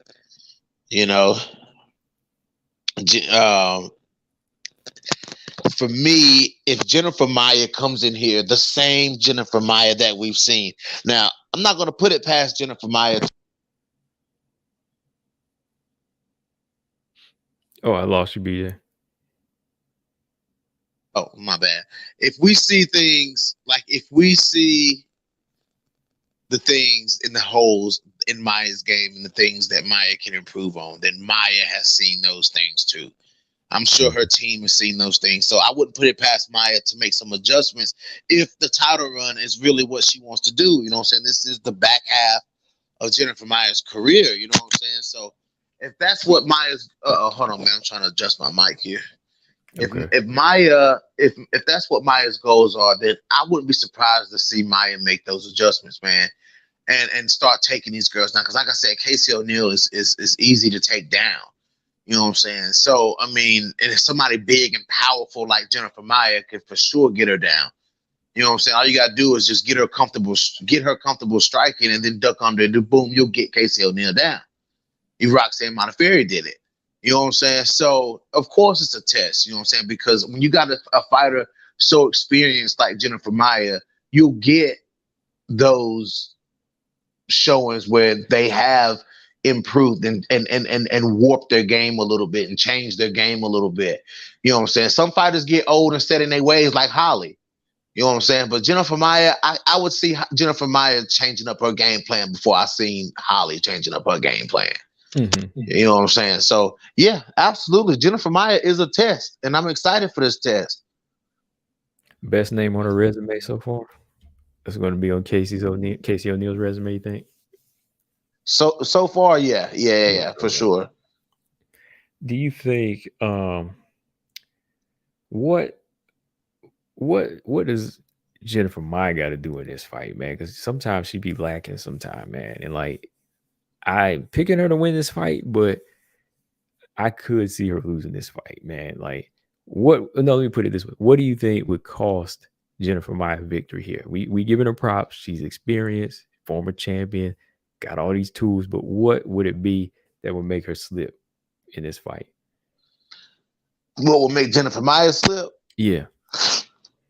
If she allows Casey O'Neill to get into that maul mode, bro. If she lets Casey O'Neill get into that mode where she's just coming forward, she's moving, especially, you know what I'm saying, because I'm not gonna lie, I see Casey O'Neill struggling to get Jennifer Maia down. Mm-hmm. You know what I'm saying? Girls who are actually good at taking girls down have failed against Jennifer Maia.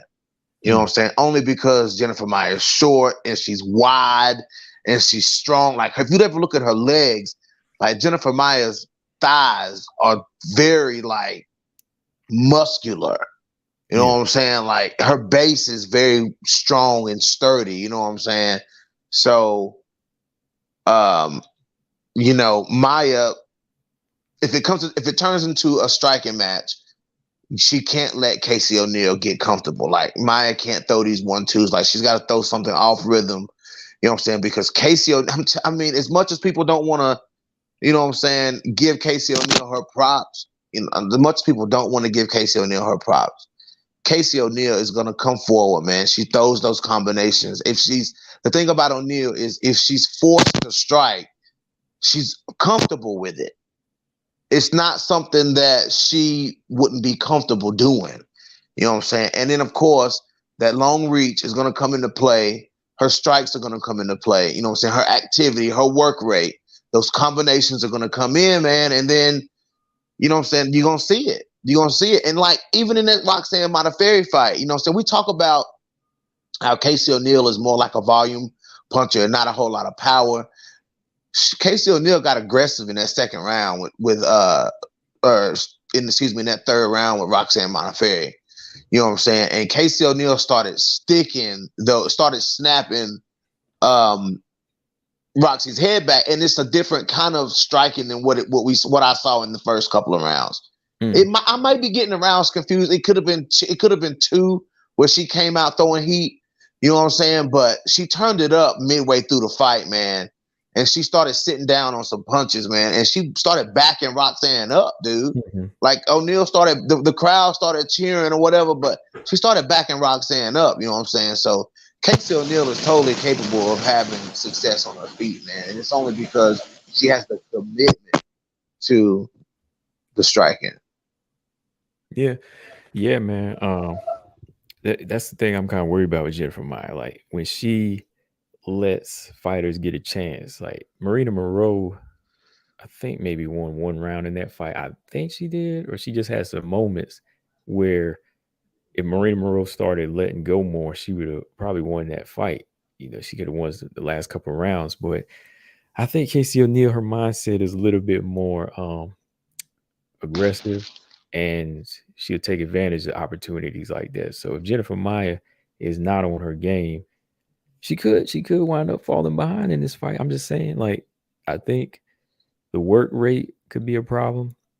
And if she falls into that realm of lacking the IQ, not executing the right fight, like she did in the Jessica I fight, you know, she could almost let it slip away, man. Yeah, man, because I feel you, because Casey O'Neal, man, like I said, if I compare her to Kobe for a reason, bro, you know what I'm saying? Like I compare her to Kobe for a reason, man. And if you let her come forward, man, and start, because even if she, he said Kobe, even if she fails on the success of the first couple attempts to get Jennifer Maia down, if she gets comfortable, man, and the momentum starts shifting her way, man, she's still gonna go for those. She's still gonna go for those takedowns, man. You know what I'm saying? And if the fight gets to the ground, then we have a new fight. You know what I'm saying? We have a new fight when the fight hits the ground. You know what I'm saying? Because they're both good on the ground. You know what I'm saying? And I think that now, and Casey O'Neal, she has. I mean, everybody has holes in their game. You know what I'm saying? But she does get caught in stuff, and she's good at getting out of bad positions. You know what I'm saying? But I just don't want to see her. I don't actually want to see Jennifer Maia get in a good spot on Casey O'Neal on the ground. You know what I'm saying? Because Antonina locked up that crucifix, man, and started raining them down on Casey O'Neal. You know what I'm saying? Like for a hot second there. You know what I'm saying? And somebody like Jennifer Maia doing that, it's not going to be good for Casey O'Neal. Like you don't want to be in that position with Jennifer Maia. It was kind of okay to be there with Antonina. That's more escapable. But Jennifer Maia is a different animal in those spots like that. Can you see Jennifer Maia stopping Casey O'Neal? No. To be honest with you, no. I don't see it. You gotta fold like JoJo did in order to. Hold on, B. I'm losing. Are you on that Bluetooth again? No, I'm chilling, bro. What's up? I hear a bunch of static.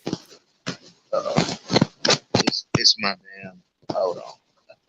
You out there fighting somebody again? You out there scuffling with bro. somebody? It's my microphone. It was the beard rubbing against the damn microphone. My bad. Dang, it's the beard is like that now, man. Fuck you crazy. This raggedy ass headset. No. But no, I really don't see a stoppage at all in this fight. I don't see a stoppage in this fight at all. Okay. Yeah. Personally, yeah, I don't.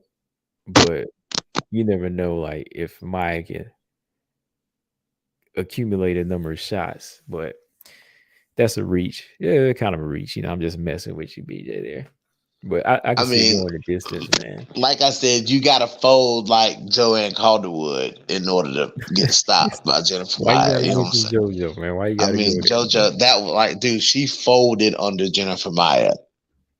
Yeah, she did. But she folded. I was like, damn, like, you know what I'm saying? Like JoJo, like, bro, she fighting Luana Carolina, like, oh, bro, like I can see, and I can see Luana beating her though. Yeah, that's what I'm saying, man. Like, I hope JoJo don't come out here flat-footed. You know what I'm saying? Like taking proddy. Yeah, slow. You know what I'm saying? Like, I want to see her come out here springboard, man. Like, I want to see Joanne beat the hell out of Luana Carolina. Yeah. You know what I'm saying? Like, I want to see her beat Carolina up, dude. I don't want to see her get beat. You know, it'd be scary, man. Like, it's a good thing they not letting her fight somebody like Macy Barber, man. That would be terrible right now. You talking about Joanne? JoJo. Yeah. Man, JoJo had listen. JoJo smart, bro. I'm gonna tell you how smart JoJo is. She skipped all the way past the Jillian Robertsons. She skipped past the Macy Barber. She skipped past the Casey O'Neill. She skipped past, you know what I'm saying, the Amanda Ebosses. She skipped past the Jillian Robertson. She skipped Oh, you past the said that name Natalias. twice. I know what you're doing. Oh, I meant to say Montana. Montana De La I'm Rosa. thinking Montana. Oh, okay. She skipped past Montana. She skipped past Natalia Silva. She skipped past all of them, all the way down to Luana Carolina, bro. You know what I'm saying? Because they clearly given her a gimme fight. You know what I'm saying? This is a gimme fight from the UFC. This is a gift from the UFC to Joanne Calderwood to try to get her back on track. Yeah, well, it's not wise for her to fight anybody like, you know, the hard punches like Macy Barber or even Miranda Maverick right now. Like, I know you didn't name her, but wait a minute, hold on now. You said hard punchers, bro. Yeah, like Macy Barber. Yeah, but and you said Miranda Maverick. Miranda is a well-rounded fighter, though. You know, and what she did, even to like a long fighter like Mazo, she could do to JoJo probably. You know. Okay. You know, so they don't want to put her in there with them type of fighters now. You know, so I think it's a combined. It's an agreement. It's a mutual agreement there. The UFC probably like, yo, these are the names we're gonna give you. And she's probably like, hey, I'll take that. I think she would take Jillian, though, man. I think she would take Jillian, though, man. Bro, you think Joanne Calderwood would beat Jillian Robertson? Yeah, I think she can still beat her. I think she can Joanne Calderwood with no ground game. I think she can win that fight. I think she can win that. Okay. And that'll be that. Together, they make a complete fighter. Together, you said together they make a complete fighter. Right. Yeah. Okay. Hold on. Mojo said, if Casey O'Neill wins convincingly, I hope she starts barking mad-ish at everyone in the flyweight division, calling out everyone and stirring stuff up. Only one stirring the pot right now is Murphy. Murphy, yeah. And the thing is, Murphy's stirring it now that she already lost. You know what I mean? What is Murphy saying? Oh, you know, she was talking junk about everybody. You know, she said, oh, Manon gonna get beat up. And then she said, I don't like somebody else she says, yeah, like she like Grasso for the champion. Luana Murphy better shut her ass up, man. She better shut her ass up. You know, what else did she say? Andrea Lee, and Andrea Lee's a good fighter, and Macy Barber, that's a good fight. Which is true, it is, but Andrea Lee is not like high level anymore like that. Like, she ain't gonna be a threat for the champion. I think Macy Barber wins that fight. She can win that fight. Should win that fight. You think Macy beats Andrea Lee? Macy beats Andrea Lee. Yeah. Macy Barber. Yeah. Macy beats Andrea I think so too, bro. I think she can do it. I think so too, man. I think she beats her too, bro. Yeah. You know. Yeah, she talking mad junk now, man. That she lost. She like, yo, y'all ain't beating the champion. I'm like, she being a cheerleader for Valentina now. I'm like, come on, man. I'm like, you got this on-drive fight coming up, Murphy. Come on. Yeah, man. Yeah, because that's her big sister, bro. Like, Valentina's her big sister, bro. Yeah, like her Valentina. Yeah. Like I bet you when Jennifer Maia. No, that's a daughter, man. That's a daughter. But when Jennifer Maia see Valentina, she eyeing Valentina down. Like, you know what I'm saying? Like, yeah, I want another piece of that. I know when Tyler Santos, if she would have seen Valentina in person, you know what I'm saying, walking past, like, yeah, you know, I want another piece of that. You know what I'm saying? Lauren Murphy see Valentina. Hi, how are you? Oh my God, I'm just so happy to see you. Like, oh, I wish you the best in your next fight, whether it's like Manon or whether it's Alexa Grasso. Like, I look forward to seeing you fight. Yeah, go get him, champ. Shut the hell up, damn Lauren Murphy. Shut up. Like, you know what I'm saying, man? Shut up, Lauren Murphy. Like, come on, man. Look, I don't know what it is about these beatings that Valentina's giving out, but she's giving them like anti-Manon beatings because like Jennifer Maia's like, oh, Manon's annoying, and Lauren Murphy doesn't like her. I'm like, dang, Jennifer Maia, like, what happened? I'm like, you mad because she 30-27 you? Like, and stop your chances to fight Valentina? What's up? You know? Like, she's like beating like this type of cheerleading sense into them. It's crazy, man. That's usually what happens after you beat somebody up, bro. Like, you beat somebody up. Stockholm syndrome, like Mojo said. I've been in a lot of fights, bro, like in high school, you know what I'm saying? Like, I'm a pretty easygoing person, you know what I'm saying? But people think that, you know, they take that as being soft, you know what I'm saying? Yeah, I know that. And, you know, once you big brother them, then they, you know, months later, it's, what's up, man? How you doing, man? You know what I'm saying? Like, I'm like, oh, okay. Okay. Yeah. That's how I go, man. Like, you put that, you know, beat down, and they got the pom-poms in there. All right, yeah, ain't no way in hell. If you beat me up, then you just beat me up. Yeah, you know what I'm saying. Like, it is what it is. I ain't gonna from me. I mean, I ain't gonna talk to you no more. I ain't gonna mess with you because that's what you wanted anyway. Right. You know what I'm saying. So it is what it is. But I just want to see, man. I'm just ready to see if Jennifer Maia. I don't want to see Jennifer Maia lose. You know what I'm saying. But I want to see Casey O'Neill win because, you know, this is the type of fight that Casey O'Neill needs. You know what I'm saying? Like, everybody, and if she beats, listen, I'm gonna say this though. If she beats Jennifer Maia, if she beats Jennifer Maia, all the Casey O'Neill haters, you can put a sock in your mouth. You know what I'm saying? Because I will no longer have to argue her case. You know what I'm saying? I will no longer have to, you know what I'm saying, preach from the mountaintop that Casey O'Neill is worthy of y'all's respect. You know what I'm saying? Because if she beats Jennifer Maia and she beats Jennifer Maia convincingly, you know what I'm saying? And y'all still don't respect her or take her seriously at 125 or respect her skill set. And I'm not talking to you, Combo. I'm talking to, you know, those negative commenters in the comment section. You know what I'm saying?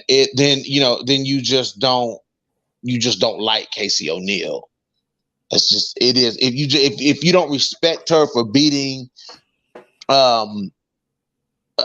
Jennifer Maia, just like if you don't respect Erin Blanchfield for beating Tyler Santos, then you just don't like them as a fighter. It is what it is. They'll never do enough in your eyes to make you say, you know, oh, you know, this person is a good fighter.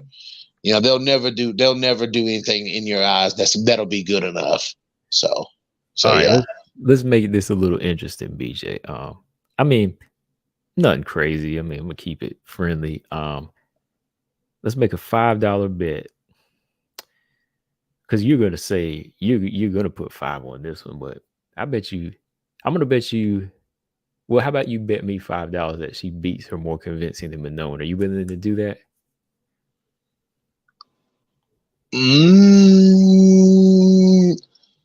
No. $5 she does. I'm gonna say no because, for one, I hate to lose money no matter what amount of money it is. Right? $2. No, it ain't even that. No, it could be 50 cents. It could be 50 cents. Right. Because it seems like when it's stuff like that, like the minute that I bet, it's like the bet is what makes them lose. You know what I'm saying? Like, I've bet money on fights that I was so confident these people would win, and then they lost. And I felt like it was because I bet on it. You know what I'm saying? So I don't want to bet on it because, you know, it is what it is. But I don't know if she would beat her as convincingly as Manon did.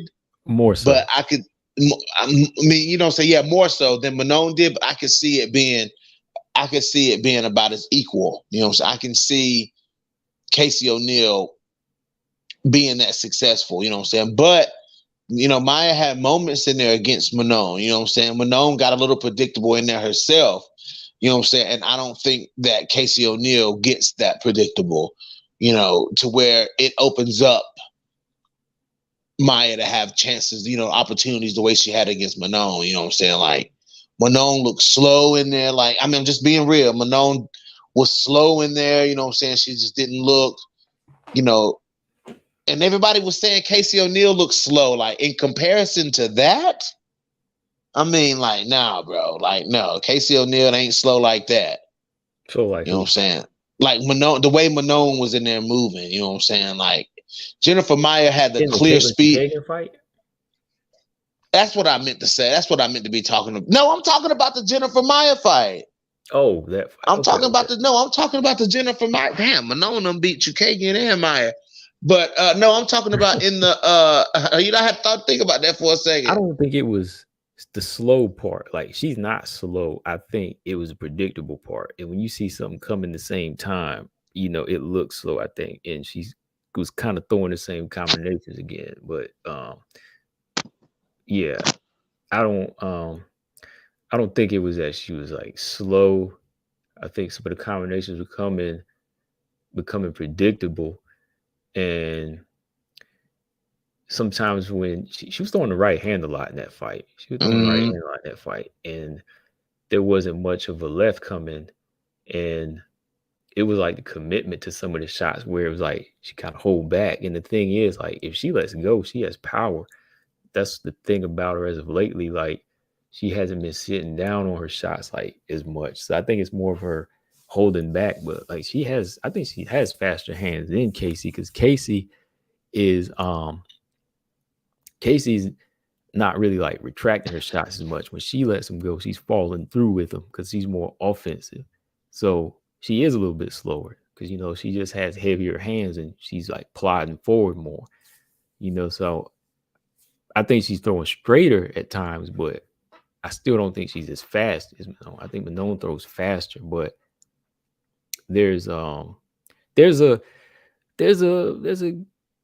plus and a minus to both of them. There's a plus and minus to both of those type of strikers, So I still give her the hand speed edge, but I just think Casey was throwing a little bit more straighter in her fights as of recently. I think that Casey O'Neill will have the speed advantage against Jennifer Maia. Like, that's only if it turns. I'm gonna put it like this: if it turns, in my opinion, if it turns into a striking match, I see Casey O'Neill putting that. I see Casey O'Neill putting that activity and that heat on Jennifer Maia, and Jennifer Maia maybe getting predictable and doing what she does. You know what I'm saying? Like, I can see that. I can see that happening. You know what I'm saying? Or I can see Jennifer Maia actually mixing it up. And if they both was in there mixing it up, dude, I'm gonna be out of my seat. You know what I'm saying? But if it's the same Jennifer Maia that we see on the feet, you know what I'm saying? Casey O'Neill, man, those jabs and those 1-2s, you know what I'm saying? That 1-2 body kick and you know what I'm saying, things like that, man. That stuff's gonna add up, man. And that's how Casey O'Neill moves toward that 30-27. You know what I'm saying? That's how she gets to that 29-28. You know what I'm saying? Like, if they fall into that kind of rhythm, you know what I'm saying? Jennifer Maia may land a couple of good shots. You know what I'm saying? Like, she might land a couple of good shots, but you know what I'm saying? Casey O'Neill, man, she's gonna be in there. But I'm thinking now too. Remember Jennifer Maia's hands, like in the Marina Moreau fight, how she was landing that left hook and how she was landing on JoJo, man. Like, she has hand speed, man. Like, who, Maia? Yeah, Jennifer Maia has hand speed. Like, oh yeah, absolutely. Punch combination go. Absolutely. And like, what was that one fight? The Manon fight. Like, yeah, her ability to let go, like the head kick she let go and the body kick she hit Manon with, like those were just like quick split-second shots she let go. Like, as soon as Manon backed up, her foot was in the air and he caught her, so like I think she has a speed advantage over Casey O'Neill. Well, we'll see, man. We just I'm gonna have to, you know what I really need to do, which is what I haven't done. I need to go watch both of their last few fights. I need to rewatch the Chukagian. Chukagian made a mess of Jennifer Maia in there. But I need to go watch Jennifer Maia versus Manon and Jennifer Maia versus Morose. Now, what she did against Morose, I can't take nothing away from that. Jennifer Maia might give some problems for Casey O'Neill. That might give that Jennifer Maia might give some problems. That one that's committed and not throwing those punches short and actually moving into her striking range and gauging her range a little bit differently. Because you know what I'm saying, Marina Morose, the taller, longer fighter, man, she could have, you know what I'm saying, she was getting hit a lot from the shorter fighter who throws more hooks than anything. You know what I'm saying? Like she was getting hit a lot. Yeah, Jennifer Maia, she was throwing that. I remember, after a while, like I was getting pissed at Marina Moreau because Jennifer Maia was throwing that 1, 2, 3 over and over, you know, and it's fast, but it was predictable. You know, I think even Bisping said that after a minute, you know, but she just never caught on to it. But yeah, I give her the hand speed judge, man. I just think that's going to be her thing because she's going to be moving. You know, she's not going to stand in front of Case. I think she'll be moving side to side, trying to avoid, you know, trading. So, let me read this to you, BJ. Hold on. Casey will still put them hands on Manon, though. But go ahead. What do you think of this comment? 6 said there are no elite fighters at 125. Only Valentina. The rest are good fighters. It might be time for him to go to bed. Yeah, it definitely. Because if you saying Catelyn Chukagian is not elite, if you saying Tyler Santos is not elite, if you saying Alexa Grasso is not elite, you saying Manon is not elite, Erin Blanchfield, Casey O'Neill, you know what I'm saying? If you're saying that these fighters are not elite, then you just need to go to bed. You know? he said you better tuck it in. It's time for you to roll on. You know how you roll, you know how you get comfortable first, then you roll on over, and that's it. You need to go ahead and roll on over, bro, and just go on to sleep. I'll be gone when that happened, boy. You lay down in the position that you think you're going to fall asleep in, and then you actually roll over and go on to sleep. Yeah, you need to go and do that, bro. Nobody elite but Valentina. What kind of shit is that? Hey, Mojo said Casey O'Neill has the same reach as Amanda. If she can utilize it, it will cause problems. I can agree with that. Yeah, and I think that's what caused Roxy a lot of problems in that fight. You know what I'm saying? Because Roxy usually can get off and confuse and hit girls at angles that they don't see her coming from. That's why she ends up rocking these girls like Viviane Araujo. These punches were coming from places that Araujo couldn't see coming.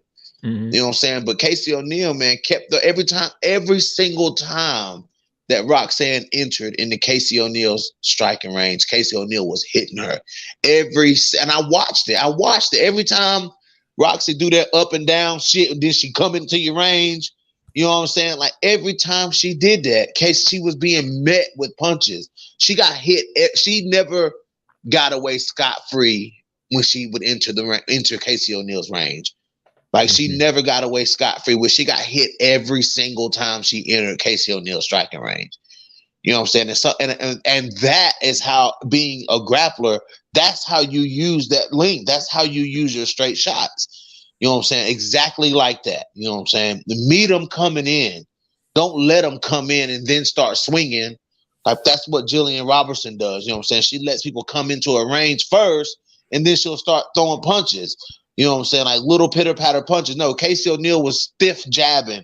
As soon, like it was snapping Roxy's head back with a jab every time she entered the range. You know what I'm saying? So that's what you got to do, man. And Casey O'Neill, man, I think she watched that Marina Morose fight. You know what I'm saying? And is gonna utilize those straight punches. Because the one thing about O'Neill too, all the tools that she has, she uses those tools. She doesn't leave tools left on the table.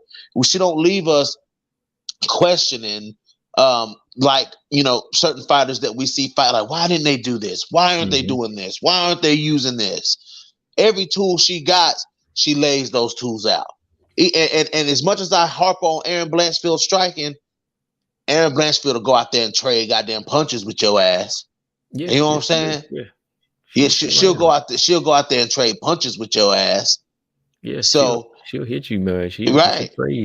Right, exactly. You know what I'm saying? So you put all those tools. You got to use everything. Casey O'Neill uses everything. Jennifer Maia does not. No. So. No, like Jennifer Maia has everything, but she don't use it enough. Right. That's why I'm questioning. Gabrielle, no. Gabrielle still with Valentina get her pay-per-view main event this year. I don't think so. She might. Who do you think she would headline on a UFC main event this year against? Tyler Santos. I don't think it would be. I don't think. It would either be Tyler Santos or Alexa Grasso. I don't think because Shevchenko versus Grasso is a big fight. Yeah, it's big. That's a big fight. I think it becomes second, or like I think it'd be a co-main event, co-main event. Or like third one down. Yeah. I can see that combo. Yeah, I can see that. But I wouldn't be mad. I wouldn't be mad. No, I wouldn't either. As long as it happened. Right. Yeah, I wouldn't be mad at it. Let me unplug this headset, bro. Let me unplug this headset. Every time I move around with this headset on, can you hear me? Yeah, I can hear you. I know it's probably not as good as quality, but this headset moving around is what's giving everybody the static. No, that's better than giving your beard to shine all night. So, my bad, man, my bad. No, but I was saying, you said nobody would be mad. I tell you who would be mad, Valentina. Would be mad at what? Not getting that pay-per-view main event. Oh, absolutely. Absolutely she would be. She has the right to be. She's a champion. Yeah. Mm-hmm. You know? I think she deserves one at this point, man. I'm just like, yo, go ahead and like put her on there. I mean, I know there's a lot of men that are gonna be like, I don't want to see that, or they'd be like, I ain't paying for that. But the first fight was good, man. Like first fight was Santos and Shevchenko. That was a good fight. I gave it fight of the year for me, man. So I'm like, that was a great. That was definitely a candidate for fight of the year with championship fights. Mm-hmm. You know, amongst the championship fights, all the fights as a whole last year, probably I don't know. I would put it in the running for that, but definitely in the running for championship fights of the year. Mm-hmm. Yeah. So I mean, but see, like I said, but once again, no matter what the demographic thinks about it, you know, with it truly being said, you know what I'm saying, Valentina deserves a pay-per-view main event. You know, so she deserves it. And this will be her what? How many defense? Her 8th or 9th title defense? 8 or 9 now. Hold on, let me pull it up while I'm here. That is in the direction of his movement that apparently a person, an occupant of the premises, saw him right in the mask, etc. The bushy eyebrows, in addition. So they're going to test that shoe print. Is that your TV? Oh, dang, dude! I wasn't even thinking. My bad. Hold on, let me see. Okay, 1, 2, 3, 4, 5, 6, 7. Okay, she coming up on number 8. Yeah, she coming up on number 8 now. Okay, yeah. So 8 title defenses, man. I mean, you got other champions who wasn't even close to 8 title defenses and was getting pay-per-view headliners. You know what I'm saying? Like Alexander Volkanovski, Israel Adesanya. Like those people were not. You know what I'm saying? 8-time world champions. Valentina is. So yeah. Hold on. Gabby said Val versus whoever just needs a solid card. Big names on it. Yeah, I think so. Got to put Jamal Hill on there because you got to get some knockouts in there. Put Jamal Hill on the card with her on the main card against whoever. Got to get a heavyweight fight on that. Jamal Hill is fighting for the belt. Wait a minute, is he? He's fighting Jamal Hill fighting Glover. He's fighting Glover Teixeira for the light heavyweight title. I didn't think it was for the belt. His fight against Glover? Yeah, I thought it was just a title eliminator. No, bro, because the fight for the belt was Jan versus Ankalaev, and that fight was a draw. Oh, so it is. My bad. Yeah, it is. Yeah, Jamal Hill getting ready to fight Glover for the belt, cuz. That's just in 2 weeks. That's the it's the main event. Damn. Yeah. It's going down, bro. Wow. It's going down. Yeah, it's definitely going down. So We And gonna see. Andrade Murphy's on that card, boy. People, somebody going to sleep, man. Hey, look, Jocelyn Nunez is on this card. Somebody going to sleep. Oh shit, that's right. Jocelyn Nunez is on this card.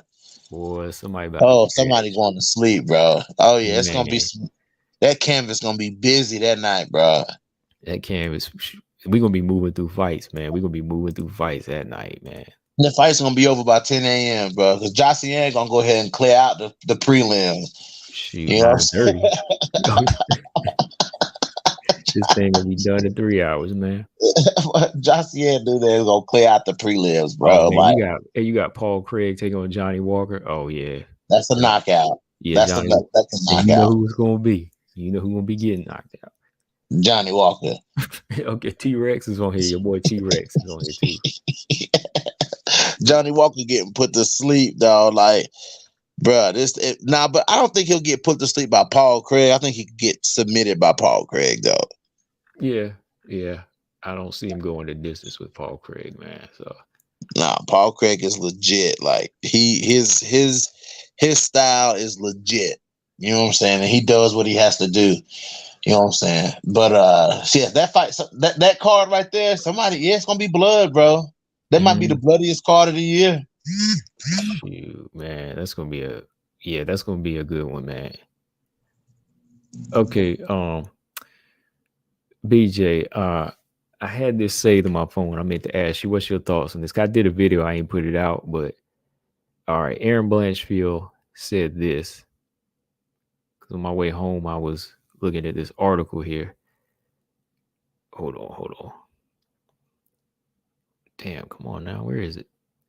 Erin. Oh, that's the wrong one. Hold on. Erin Blanchfield. Where is it, man? Dang. Hold on. Where is this thing? You still there, right? Yeah. Okay. My bad, bro. I accidentally hit that mute button. I'm here. Okay. I'm gonna read you what Erin said about Tyler. I ain't seen this. I ain't read this. So all right. So dang, man, I hate these articles where you gotta click read more. Man, what you think when I click on an article? I want to read the whole thing. What you gotta say read more? Well, you don't want to read that first half and just come on. Okay, so she said Tyler is a little bit smaller. No, it's a little bit taller than me. I'm 5'4", she's 5'6". She's a striker. She has some good wrestling. She likes to take downs off the cage, and her jiu-jitsu is decent. She's well-rounded, but I don't think she's necessarily dangerous.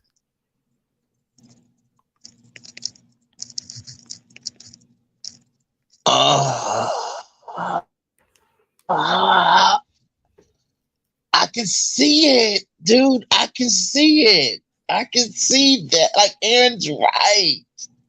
You know, I mean, she's right. Because we ain't seen Tyler really finishing people like that. Like, how many people has Tyler finished? One? Just JoJo. What? Man, I'm being serious. Just JoJo. It was it. I didn't say nothing. That's all I'm saying. That boy funny, boy. Combo, I'm telling y'all, Combo funny, man. So she finishes, that one finish she got is against JoJo. Yeah. You know what I'm saying? I mean, so Erin's right, though. You know what I'm saying? Like, Tyler wins a lot of fights by decision. Like, like she gets in these dominant positions, and then I feel like she just kind of like rests there. Yeah. You know what I'm saying? Like, she's comfortable there. She does just enough really to stay there, and to win the fight. Like, I want to see Tyler be that big physical person that she is. You know what I'm saying? Like, I want to see that. Yeah, I still think she has yet to release the Tyler that we think she really, really right. That's exactly what I'm saying. Yeah, like if Tyler turned it up a notch, she would be nasty, bro. Yeah, if she Like, go ahead. she be Nunes in this division. You know what I mean? Like not the Yes, same fighter, but she would be like yes, dominant like that. yes, bro. Absolutely, absolutely. You're absolutely right. Her and Jennifer Maia. Mm-hmm. Like Jennifer Maia, dude. Jennifer Maia, I think could put some girls down, bro. Yeah, You know look, what I I'm ain't gonna saying? lie. Like, Look, Jennifer Maia and Andrea Lee, they are in places they really shouldn't be. right. They should be higher, but Yes. they just don't commit enough. And they Like can't get Andrea Lee mad at could it. probably Nobody, no sit some fan can girls get down mad at too. what I say because the proof is in the ranking. Yes. You're right. Hey, wait a minute. Lolita said that is why Santos should have had that surgery. Hold on. Erin might really see some holes. Yeah, I think so, man. It's You can not see them holes all day. You can see them holes all day. But the question is, can she exploit those holes? No, because I can say that when it comes to Erin Blanchfield, her decision making is very good. oh yeah. Like, you know what I'm saying? Like, her decision making is very good. Like, if she's not winning, you know what I'm saying? She has that's the beauty of being a well-rounded fighter. Like, if your plan A isn't working, then then you have that plan B to fall back on. Sometimes it's the other way around. If your plan B is not working, you still got plan A. Exactly. You know what I'm saying? And dude, when Erin was playing on the feet at range with JJ Aldrich, she was 100% losing that fight. You know what I'm saying? Like that, those exchanges, Erin Blanchfield was losing that, but Erin Blanchfield, being that well-rounded fighter, flipped the switch on JJ Aldrich. You know what I'm saying? And then look at what happened. She got a finish. Wait a minute. Zaman said Alpar was a head scratch, though. Well, you ain't got to finish everybody. I mean, she did 30-27. Erin did 30-27, and Sarah Alpar is big, man. Sarah Alpar really a bantamweight, right? Yeah. Yeah. So everything else she did, I mean, was what she was supposed to do, and that's win, and win in dominant fashion. To me, win every single round. So right. Not everybody gonna get submitted. I mean, we just got done talking about Tyler. Did she beat everybody by finish? No. No. You know, and what we gonna say now? Oh, we gonna say Tyler can't beat Erin because she ain't finished everybody? No. Right. I mean, prime example, Catelyn Chukagian ain't finishing nobody, but she sure as hell putting these hands on people, though. Who'd you say? Oh, yeah. Chuk ain't finishing nobody either, but Chuk landing them praying hands on people, man. Exactly. I be telling people, man. Shit. Look, Erin is showing confidence, bro. Look, Erin is just confident. It's not like over cocky. Nope, sure ain't. She's very sure of herself. She's not second guessing herself, and she's not faking confidence. So that's the difference between that fake. People looking for that fake confidence. No, Erin Blanchfield she don't know nothing about that fake confidence. No. You know what I'm saying? And Combo, when we was having that discussion about Macy Barber, does she think she would win the fight against Valentina? Absolutely. Yeah, because Macy Barber doesn't question herself. Some fighters don't. See, we live in a world where everybody's so used to seeing people question themselves. You got some people that don't question themselves, bruh. Mm-hmm. You know? Yeah, you. But listen, Combo, I gotta run off of here, bro. My homie's coming over to help me do some stuff real quick. Okay, but yes, sir. Man. I'll let you roll out, man. I'm gonna keep listening, though, bro. Okay, man. Be easy. All right, BJ got to make his run out of here, and I have been on here with 2 hours, and I am hungry. But yeah, what were we saying? Yeah, I think Erin is just confident, and she just believes in herself, and she sounds like a fighter that may have been just watching and said, "You know what? I can beat this girl." It's a mixture of confidence and her evolution as a fighter. Her evolution as a fighter, man. Like, you can respect the fighter, but you can't just say, okay, yeah, this person is that good and I got to do this, I got to do that. That you kind of beat yourself already. You got to go in there with that confidence and say, I can do this. You can't just get over respect somebody and that gives them the advantage. You have to believe in yourself and say, you know what, this person's no different than anybody else. Like, she may have given the champion a close fight, but off of what I see, no, she's not that dangerous. Like, every fight is dangerous, but I'm sure she sees what she sees, and that's something she knows what to work on now. Mojo said, I'm picking Erin to win after watching her interview on Mortal Kombat. I think Erin can and will do it. I think the skills is there. The skills are there, I'll take a look at it. I just read the article here, but I'm going to take a look at how she said it in the body language too. I mean, I love the energy though. I love the energy that she's bringing. It's what's needed. Excuse me.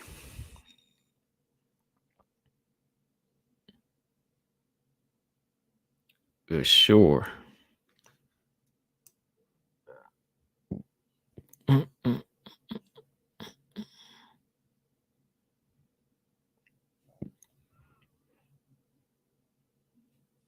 Zama says 55-45 for Santos. Yeah, that's about right.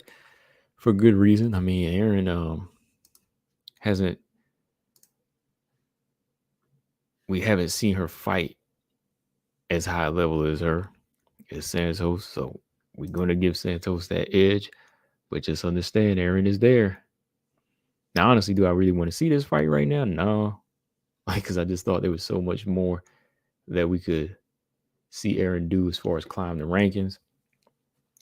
But they're going to give her the 8 spot, jump up 8 spots, give her the number 2 girl. And, Erin said, hey, ain't no arguing about it. Now I just got to do it. It's time to fight. And the way she accepting it, I think, she's going to be prepared. Yeah, I think her confidence is in the right place, though. Okay, y'all. I'm done for the night. I'm about to roll. Gotta eat. Hit that like button on your way out. Shout out to everybody in the chat. Y'all still, I don't know, y'all got a few more questions? We can sit for a few more minutes. So I gotta wait for something here. 6 said momentum can be the big factor in fights. Yeah. I think so. Too much of that, false, that delusion, it ain't delusion. It's like confidence. And I think Erin has confidence. Like, she's never been delusional. Like, reading Eileen Perez tweets, you hear a lot of delusion in that. You know what I mean? Like, let's be real. When you see them tweets from Eileen Perez, tell me that's not delusion. I mean, Erin is more confidence. That's confidence. Colton said, who do you have in the Ronda Rousey, Amanda Nunes? Ronda Rousey.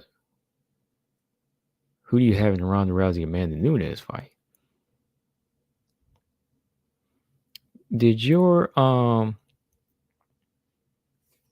chat jump back to 2016? Colton? Oh, who did I have? I don't know why I was thinking you said, who do I have? I was like, I was like, what is he talking? Okay. He said, who did you have in the Ronda? I had Amanda in that fight. I don't know, something mentally about Ronda was done at that point. 6 said, aren't you an Eileen fan now? Oh, I'm a fan of her tweets. Yeah.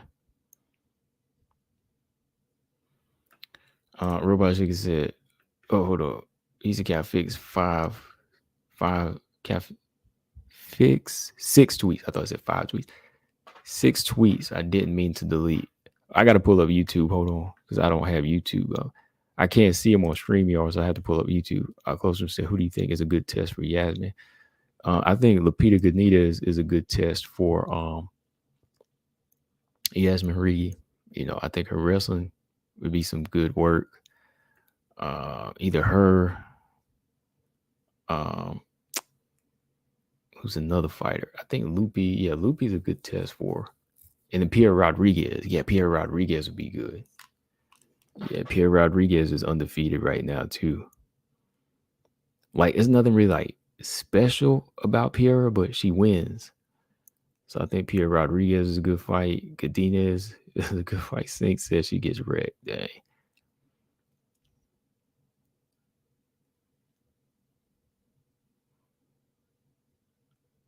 Pierre said he had Amanda as well. Okay.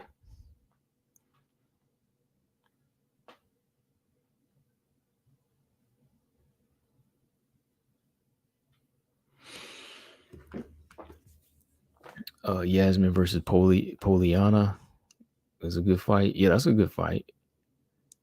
I would go with Yasmin in that fight. That's a good one. Like, if we wanted to push her into the top 15 right now, yeah, that's a good fight. But she said she was in no rush. But that's a good one. I think Yasmin's more committed though. Poliana, something about her, man. She just be too short in these fights, man. Coming up too short. I mean, she doing something else right now. I mean, she cosplaying and everything. So I'll tell you, I'm here and back in. All right. She said, I'm working. I was working. She tired. Yeah, I'm a little tired too. I've been up all day.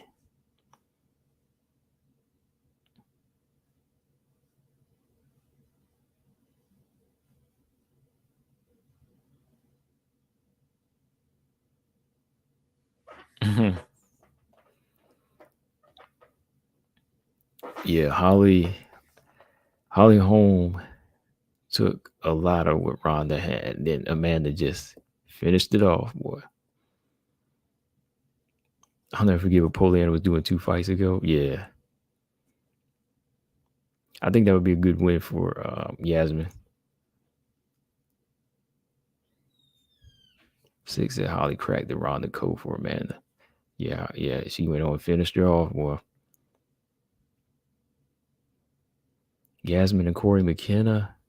Corey McKenna looked decent in that last fight. I'm going to go with Yasmin again, though. I think Corey McKenna is well-rounded, but I think Yasmin is stronger and a more powerful striker and has good takedown defense than Cheyenne Velismus has. And she let a lot of moments go in that Velismus fight where she could have finished Cheyenne, but she didn't commit.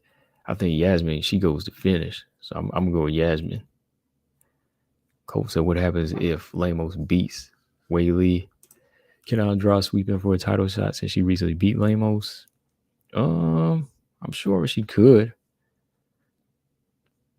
I mean, I think Andrade might fight somebody else first, or they might feel, man, we can go ahead and let her in, but the UFC might not want to see that again.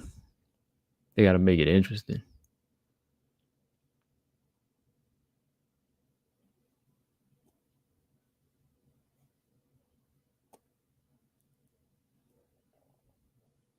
Man, Junior Fry. I was going for Junior Fry in that fight too, man.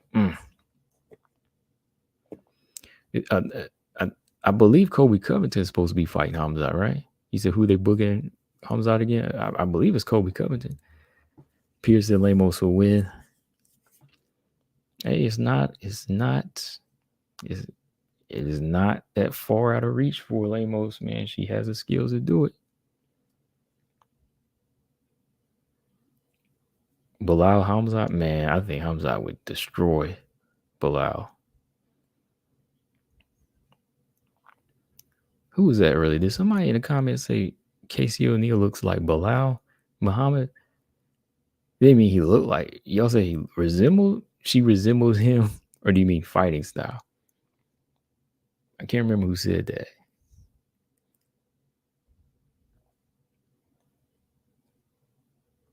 Yeah, Kobe. Yeah, he got that court case coming up, but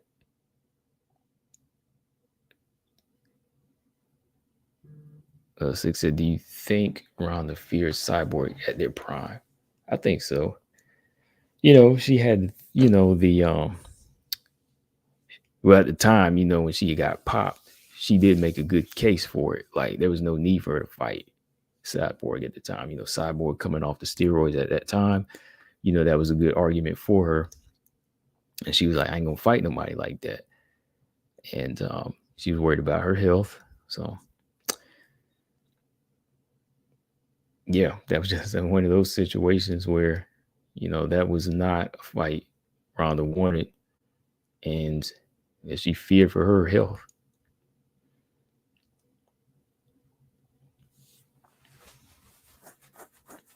Hold on, what did somebody say? Wait, hold on. Okay. Corey McKenna and Loopy are fighters that will allow Yasmin to test her takedown defense. Yeah, they would. They would test her takedown defense.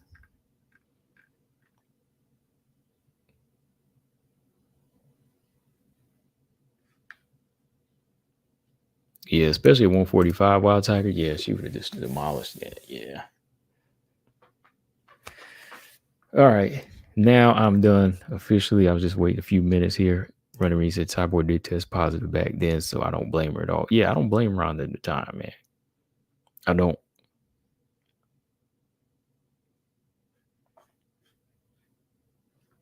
Andrade can also win versus Weili. Yeah, she can. For sure. All right, peace out, Mojo. He's a good chat and always. Everyone said, hey, how have you done or consider doing yearly Combo Breaker Awards Fighter of the Year? Yeah, this is the third year. You missed the show. Ephraim, I did it the week of New Year's. I did my own style of it, but go check it out, Ephraim. It's up here. Hold on. I tell you what, watch it after you get off of here. Hold on, where is it? It was episode 110. There it is. Yeah. Right here. Oh, no, that's the title. Hold on. Oh, I'm getting hungry. Hold on.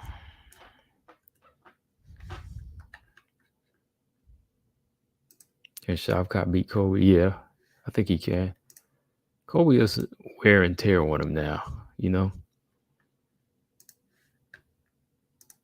if you can not let him get into a rhythm, which I think he can stop, he's not. He like to stand too much now, too.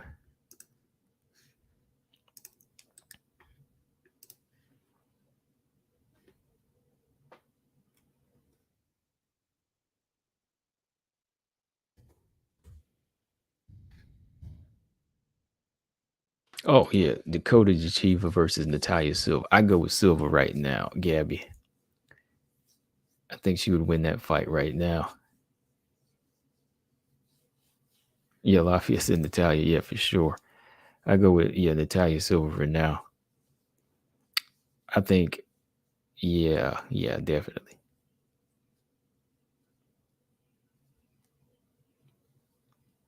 This is Natalia versus Dakota's 50-50. I don't think so. I think I'll give the edge to Natalia Silva right now.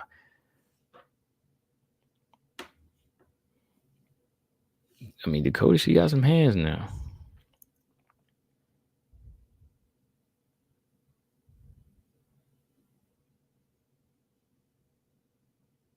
So you're going back to look at some other gyms. Okay. I think Dakota is going to be a good sign for the UFC one day. She's got, marketing skills, of course, and she'll talk. If she can go in here and win big in the PFL, the UFC will probably sign her. Peter said, "Shop guys, great, yeah."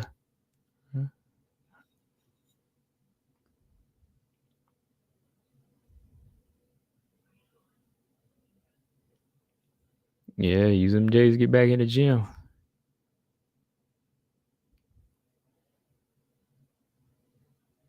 Like, yeah, pure stand-up, it would be crazy. Like if it was pure stand-up, it might be more competitive. But I just think that with the MMA element, like, I think Natalia Silva would be on, I think she would be on her game to either take it to the ground or do something different. Not just stand with her. But that's what we need to see in Silva in her next fight. Tested against a striker like JJ Aldridge. No, JJ Aldridge got Aaron Lipsky next. So yeah, anybody who wrestles, she's tough away from him. Yeah, mostly because she has speed. Cardio, be moving. Yeah, that 283. Yeah, I'll be watching that pay-per-view.